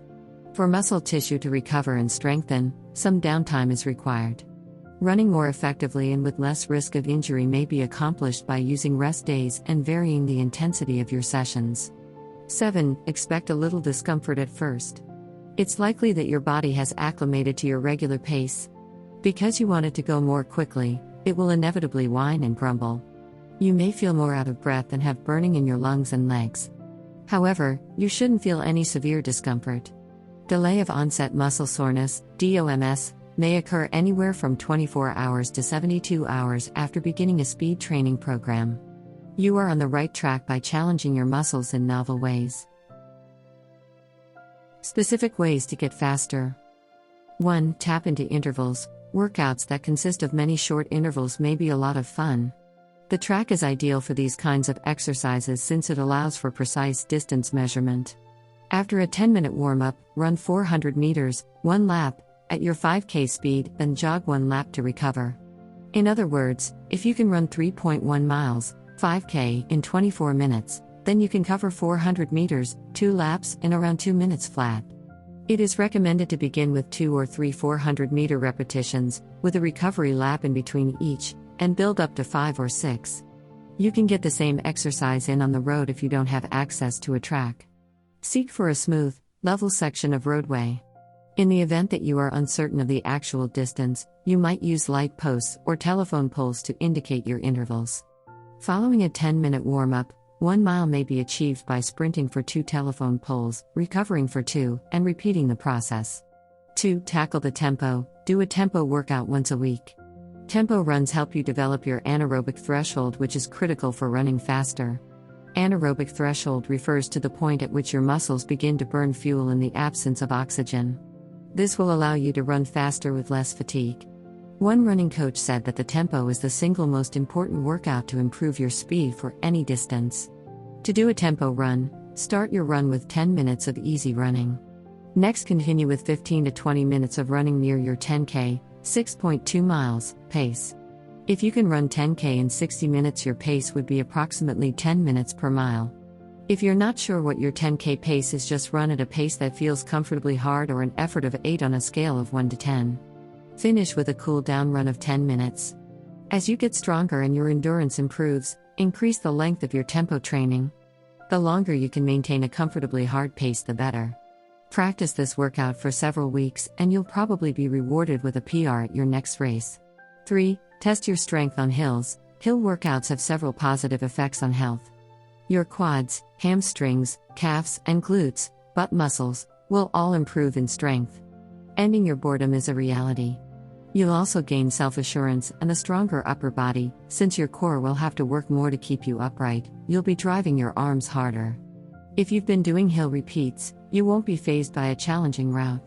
Running up and down hills repeatedly is a great strategy to increase your stamina as a runner. Strive to exert maximum effort without allowing yourself to coast up the slope. Avoid staring at the floor. Keep your eyes 10 to 20 feet in front of you instead, to keep your mind on the slope. Hill repetitions should be built up gradually from a low of 3 to 4 per week to a high of 6 to 10 per week. Hill repetitions should only be done once each week. Rest periods in between hill training sessions are a must. There might be some initial muscular discomfort. Alternate between shorter, steeper hills and longer, more gradual slopes while testing your hill climbing abilities. Although the length and steepness of hills may vary widely, the notion of a repetition is often the same regardless of the specifics. You should make a strong effort to reach the top of the hill as quickly as possible, then slow to a jog when returning to the bottom. The treadmill is just as effective if you live in a flat region as I do. Start by jogging slowly for 10 minutes to get your muscles loose. Then, over the next quarter mile, increase the gradient to a level that seems tough to you, or 400 meters. Get back in shape with a quarter mile of easy jogging at a 1% inclination. This should be done 3 to 4 times, and eventually 10 times. Wait 5 to 10 minutes to cool down after every workout. 4. Torch some pounds. I know that this is easier said than done, but a 1 pound weight loss will make you 2 seconds per mile faster. Drop 10 pounds and you'll take 1 minute off your 5K time. A 150 pound, 68 kilograms, runner burns approximately 100 calories per mile. How to torch the pounds off? Run regularly. Just adding one more day of running or other cardiovascular exercise per week can help burn more calories. Add some weight training. The more muscle mass your body has, the more efficiently your metabolism is going to work. Muscle adds to your calorie-burning furnace, fat does not. Eat a healthy, balanced diet. You don't necessarily need to cut calories. Just focus on more quality foods. Eat less processed, junk, fast, and sugary foods while adding more fresh whole ingredients. Challenge yourself physically. If you start incorporating speed work and hill training, your body will start noticing. Studies show that adding speed work is one of the most effective ways to burn more calories. 5. Try the fartlek. You may be thinking, fart what? Fartlek is the Swedish word for speed play. It is simply sprinting and jogging off and on during a run. Instead of keeping the same pace through your whole workout, you sprint, then jog, then sprint again whenever you feel like it. With a fartlek, one size doesn't fit all. If you feel sluggish, limit the number of sprints you do, and take more time to recover. If you have a lot of energy, run the sprints hard, and sprint again when you don't feel totally recovered. One reason that the fartlek workout is so popular is that it is so flexible. Make sure that you warm up for at least 10 minutes to ensure that your muscles are loose enough to handle the accelerations in speed. A good way to run this workout is to pick out objects ahead of you like a telephone pole and sprint from that pole to the next and then jog to recover. Any fixed object will work: houses, mailboxes, trees, or roadkill. You probably get the picture. Be sure to cool down for 10 to 15 minutes after the workout. The fartlek can be a difficult workout, and if you don't warm up and cool down properly, you could have some very sore muscles the next day. Implement speed work into your training and you will see your time improve. Mix in the other training principles that I am going to show you in this book and you will be well on your way. The new personal record will be very emotionally rewarding: the challenge of marathon pacing. Pacing in long-distance races seems to be controlled by a neural process called teleoanticipation, which is increasingly supported by research. This system constantly determines how fast a runner may go without risking a catastrophic breakdown of homeostasis, like overheating, over the rest of a race. Conscious awareness of the remaining distance, physiological set points like the maximum permitted core body temperature, and feedback signals delivered from muscles and other organs to the brain are all utilized in this computation. In order to prevent the runner from injuring themselves too badly, the computation adjusts the runner's degree of muscular activation, and hence their speed, and their impression of weariness. This mechanism is calibrated mostly by the runner's history of training and performance. Whenever kids participate in a 1-mile fun run for the first time, they always start out at full speed and then bonk after just a few hundred yards. The next time they participate in a race for enjoyment, they will know to pace themselves better after this experience. The longer a runner participates in the sport, the more sophisticated his ability to pace himself in races becomes, with the possible exception of marathons. In running, cycling, and other endurance time trials lasting more than a couple of minutes, studies on pacing have indicated that an even-paced effort, typically with a brief ending kick, provides the quickest finishing times. Most world records across all track distances from 1,500 to 10,000 meters have been established using this same pacing approach, suggesting that it is second nature to experienced runners. However, it stands to reason that the teleoanticipation mechanism's computing capability has a ceiling. There must be a breaking point when this technology can no longer understand the distance well enough to produce a precise computation, especially as race distances rise. It is well established that practically all runners experience a significant slowdown at the 100-kilometer mark of an ultramarathon. High scorers have the least amount of slowing, but even they aren't close to negative split territory. It would seem that the range of reliable teleoanticipation is somewhere between 10 and 100 kilometers. How can we find a better pace for the marathon? When it comes to running a race, optimal pacing means crossing the finish line in the quickest possible time. Let's assume for the sake of argument that runners should aim for even or better splits throughout the course of a marathon, even if a tiny positive split would actually result in the quickest overall time. Is there anything you can do to ensure that your next marathon is the quickest one you've ever run? Take a look at these 5 examples. 1. Complete many marathons. As a person's teleoanticipatory system becomes more attuned to a certain racing experience, the person's performance improves. If you've done it before, or something quite similar, your brain will be able to perform accurate calculations based on the information it gets from your body and surroundings to determine the quickest speed you can sustain between where you are now and the finish line. No one ever trains for the exhaustion they feel in the last kilometers of their first marathon. But now that you know how to pace yourself throughout a marathon, you'll be even more prepared for the next one. The majority of these kinds of acquisitions are made unconsciously. Once you've completed a marathon, your brain and body get synced and you know exactly how you should be feeling at any particular time. 2. Set appropriate time goals. Because the marathon distance is so extreme, few runners are able to effectively pace their way through a marathon entirely by feel, however, as they do in shorter races. You have to hold so much back when running a marathon that the early miles necessarily feel very easy, so easy that you could run 5 or 10 seconds per mile faster or slower, and it would not feel noticeably harder or easier. But a pace difference of just 5 or 10 seconds per mile in the first half of a marathon could make the difference between hanging on and falling apart in the second half. So choosing an appropriate time goal, which in turn gives you an appropriate target pace, is very important. The easiest way to predict how fast you can run a marathon in the future is to look at your past results. If you want to improve your performance, it's usually advisable to aim for a somewhat faster time than your prior best. To what extent you may expect to improve depends on how much your fitness has increased during your last marathon training cycle. A useful indicator of how far you should push yourself during marathon training is to compare how you did in recent workouts to how you did in comparable workouts at the same point in previous marathon training cycles. Performances in shorter races are another useful resource for determining target times and paces for the marathon. Time in a shorter race, such a 10K, may be entered into a race time equivalency table or calculator to estimate how long it will take to complete a marathon. Both Daniel's running formula and, please note that these tables and calculators are based on the assumption that you have trained to your full potential for each distance of the race.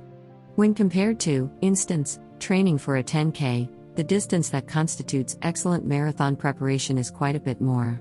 While marathon training is considered the gold standard, most runners get much closer to peak performance in shorter events. They don't want to or can't run the extra miles necessary to keep marathon training consistent with preparation for shorter events. From my experience, race performance equivalency calculators are reliable for distances between 5 and 13.1 miles, but they grossly inflate estimates for the full marathon. It is important to remember this while using them. 3. Train hard. Like marathons themselves, but to a slightly lesser degree, hard workouts serve to calibrate the teleo-anticipation mechanism.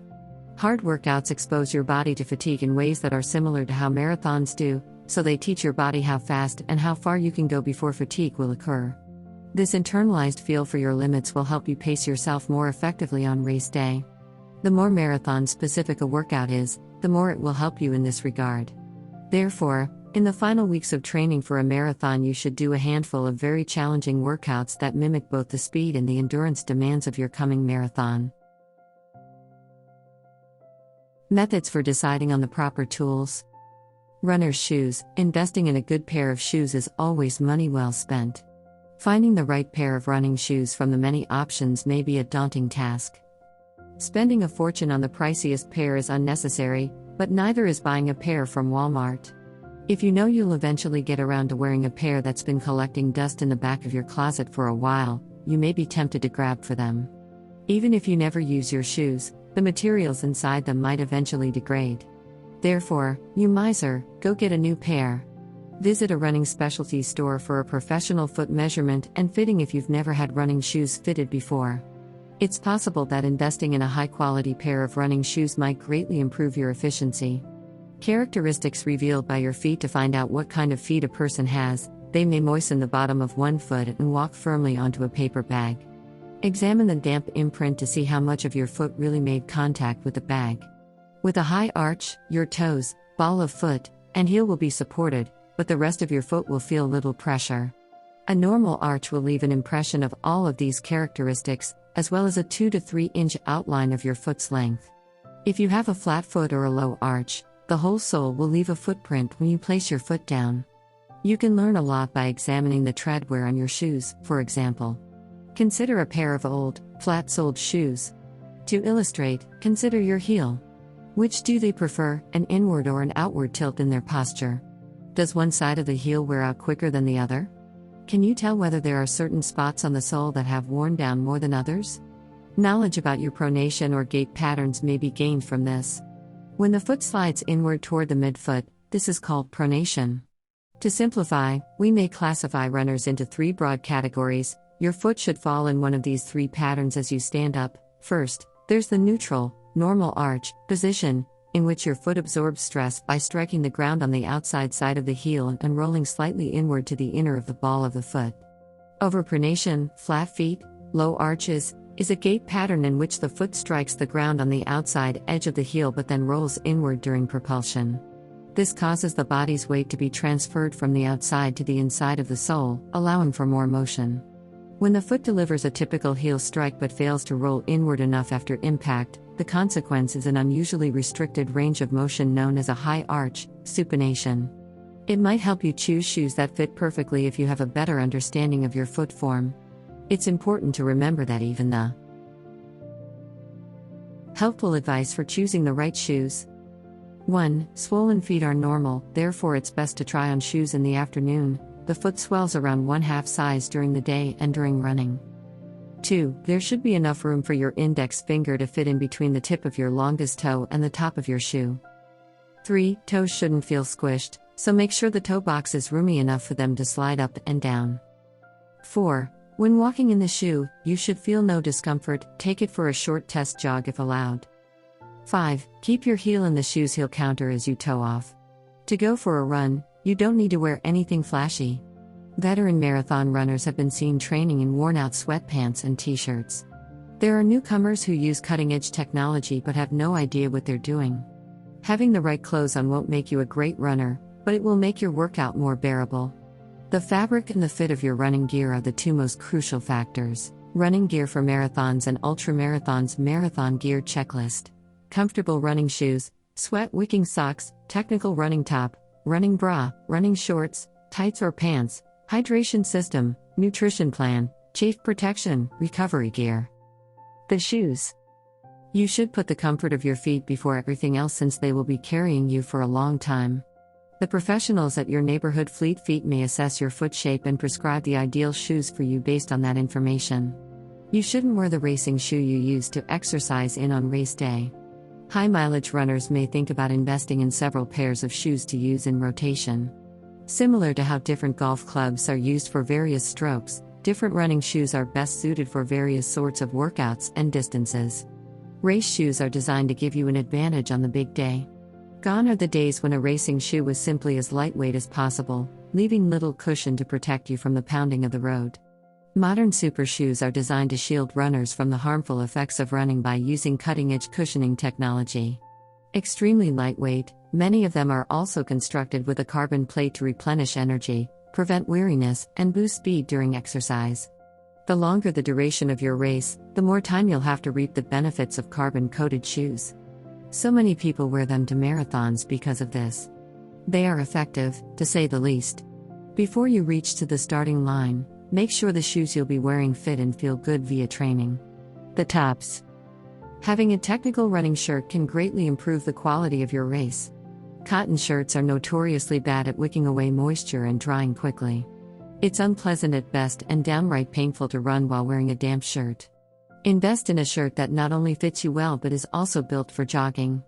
Stay dry and comfortable over the whole 26.2 miles by wearing a garment that can wick moisture away from your skin, like the men's Craftcore Charge singlet or the women's Bunny Lightning tank.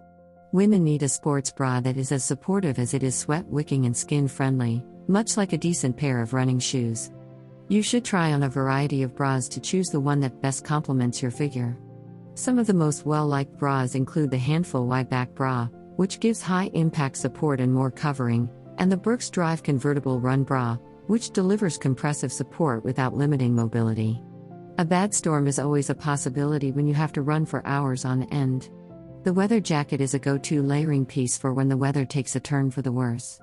The weather jacket's robust water-repellent covering makes it an ideal defense against wind and precipitation. The bottoms.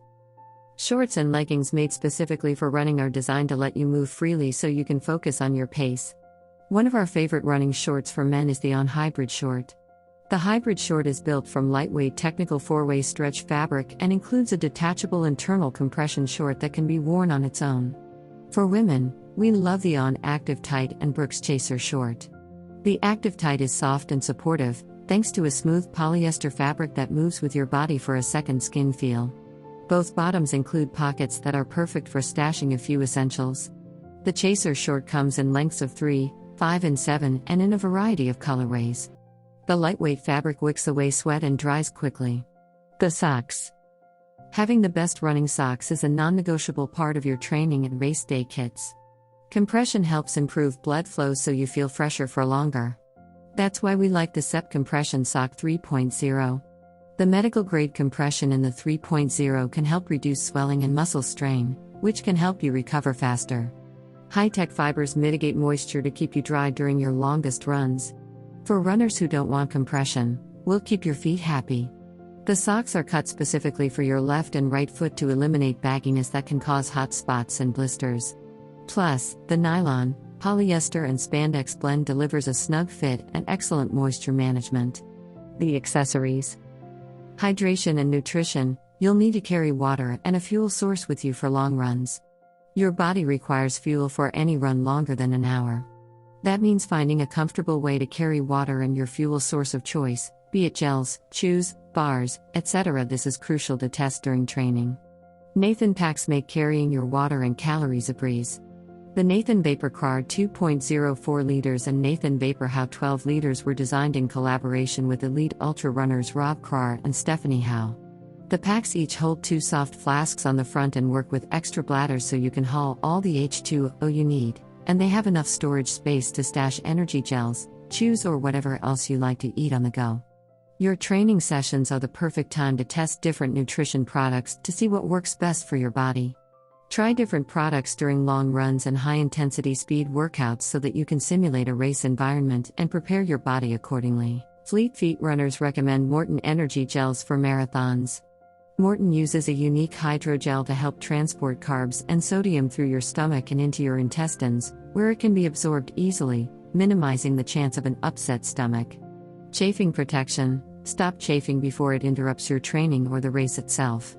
For your longest, toughest runs, Squirrel's Nut Butter is your skin's best friend. The all-natural formula is made with coconut oil, cocoa butter, beeswax and vitamin E oil. Use the tub or stick to apply it anywhere that you tend to chafe. It's weather-resistant, long-lasting and restorative to dry skin. Recovery gear. Recovery isn't just for after the race, it's a crucial part of staying injury-free throughout your training process.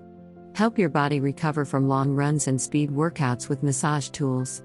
Feet runners recommend the Hyperice Hypervolt Bluetooth. The lightweight ergonomic design can release tension in the tightest muscles and help you activate areas before you run and recover after you're done. The Trigger Point Foam Roller delivers firm compression for stiff muscles. It helps release muscle adhesions and gets blood flowing so you can get back to your training. Plantar fasciitis can wreak havoc on your training as you spend more time on your feet.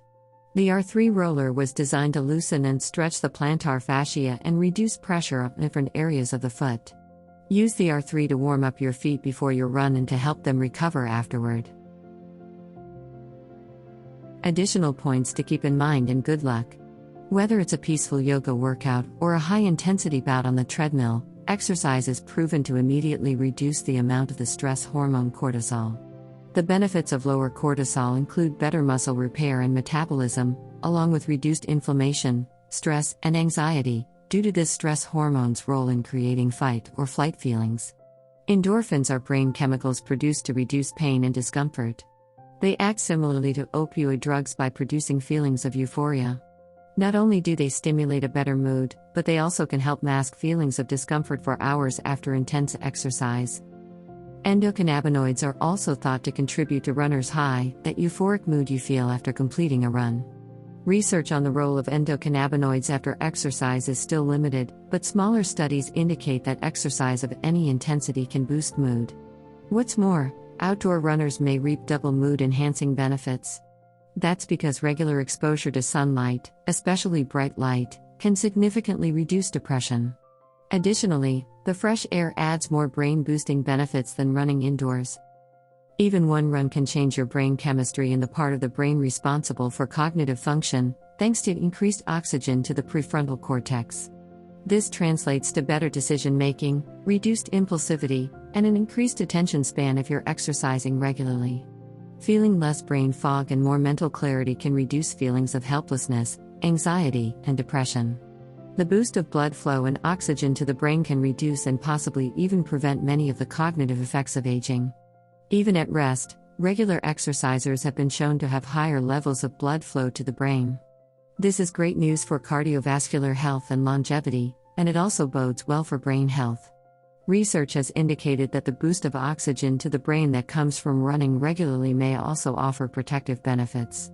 Regular exercise improves productivity by boosting creativity, enhancing energy, and having the clarity to manage your tasks with ease.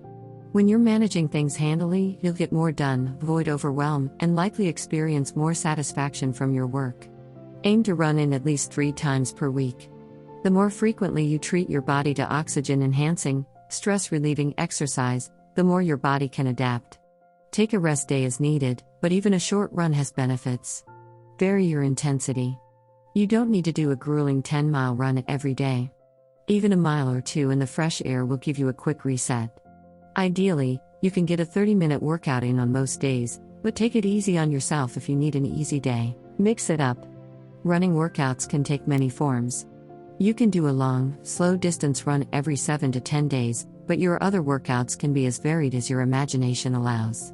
Try a tempo run, fartlek running, hill repeats, or track work. They all pack benefits, and the variety will keep you interested. Plug in or unplug.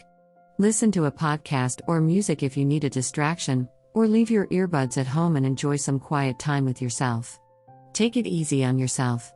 Creating a habit takes time. You may struggle to get started, but if you commit to yourself and don't make it a high-pressure situation, you'll absolutely reap the benefits. Plan to run with a friend. Scheduling runs with others is a way to help hold yourself accountable, as well as reap the added benefit of socializing while you're exercising. The link between athletic performance and nutrition is obvious, but when it comes to mental performance, we don't always make the same connection. To be clear, your brain is fueled with the same food as your muscles. In fact, our brains are the gas-guzzling hummers of the body's organs, using up over half of the glucose in our bloodstream. That means what you eat impacts your cognitive functioning in a big way. What is a process goal? Process goals are the most important goals to running. The bulk of your runs are training runs, especially if your goal is to run races. Racing is the outcome of all your training, but it only makes up a small percentage of the runs you actually do. So, runners need to love the process. A process goal is a goal you can completely control. It is based on an outcome from specific actions and tasks that you complete. A few running-based process goals include strength training twice a week, cross-training once a week, doing a track workout every month, or running 30 minutes every day. All are process goals that you can control and have the ability to achieve. What is a performance goal? Like they sound, performance goals are focused on your own performance. It means goals such as running under 5 hours in the marathon, running a half marathon PR, or running under an hour in the 10K. It includes hitting the Boston Marathon standard but does not include running the Boston Marathon. Performance goals are the goals that sound so cool. They are the ones that scare you, that you can't dream big enough. They are the long-term goals that don't happen overnight and usually don't happen without a few smaller process goals. What is an outcome goal? An outcome goal is a goal you cannot control. Winning a race is an outcome goal because you have no idea who will show up to the race. Qualifying for Boston is an outcome goal because you might run the BQ time, but the cutoff might change based on what others have done. Why even make an outcome goal? The truth is, not everyone needs to make an outcome goal. Winning feels good, but it's hard to control. You never know who will show up to a race. You might have achieved every single one of your process goals and even ran the best time of your life at a race, but someone ran better and won. You can't control that. While outcome goals are awesome and they often feel the best, it's good to also set personal goals that rely on the work you've done. How do goals relate? It would make sense that process goals are essential to performance goals. You must follow a process to hit your performance goals. Setting process goals also increases your own motivation to do something. When you start to see how you've created a habit or routine, you are more likely to continue. Performance goals allow us to focus on the details of the performance. Outcome goals help us focus on the big picture, like running the Boston Marathon. Setting process goals is the best bet to achieve both performance and outcome goals. So essentially, all three are good in their own way. Sharing your goals. There is plentiful research that writing and sharing your goals can help make you more likely to achieve them. Essentially, sharing goals keeps you accountable but also makes you more motivated. When you share your goals with someone, you care what that person thinks of you. Why should you set goals? By setting goals, you are growing as both an athlete and a person. This is true with anything. The biggest way to improve with running is consistency, which takes time and constant practice.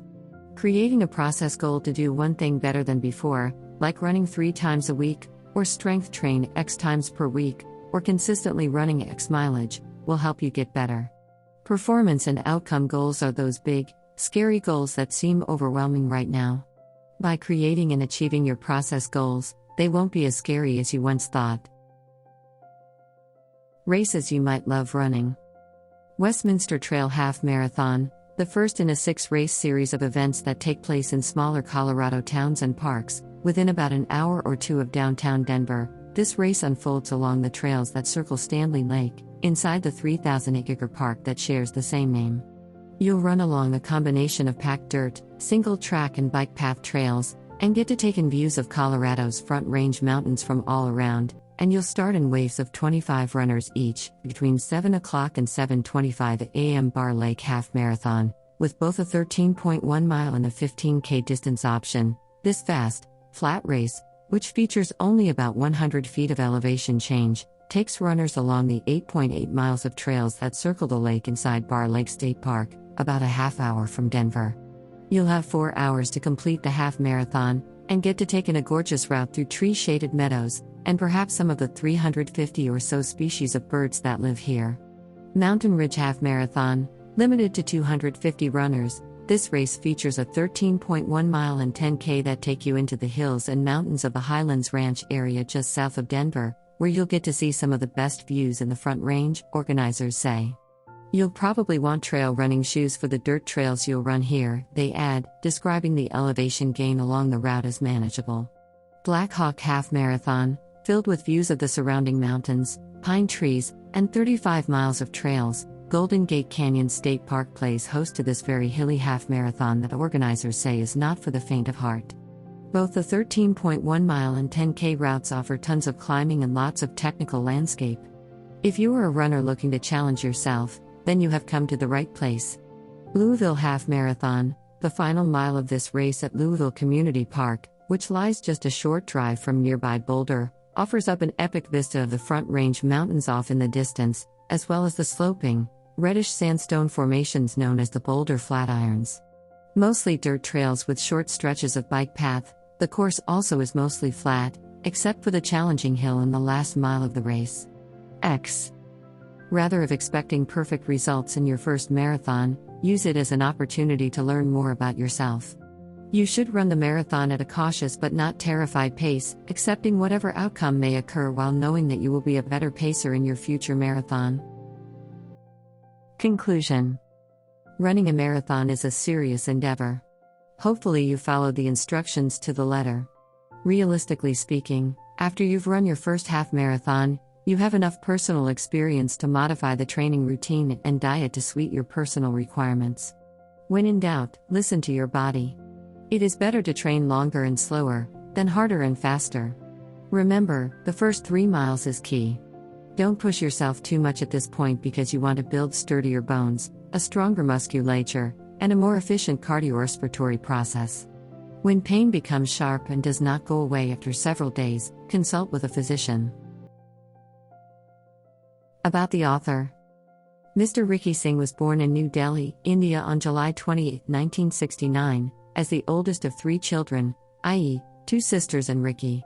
Immigrated to the United States in 1988, Ricky purchased his first business in 1992, and has not looked back since that time. He has diverse business experiences and expertise, running convenience stores, gas stations, 7-Elevens, tobacco stores, technology startups, restaurants, delis, and other food establishments. Accomplishments include the following: A. Successful serial entrepreneur.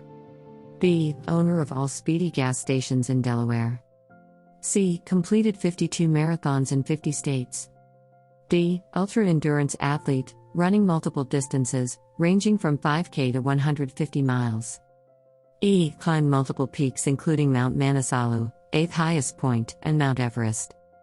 F. Third Indian American and first American Sikh to summit Mount Everest. G. Passionate philanthropist, interested in human upliftment. H. A motivational speaker in diverse settings. Mr. Singh is a loving father with 2 children, is dedicated to married life with his wife, and believes firmly in taking care of his parents. His mother lives with him in their home in Wilmington, Delaware.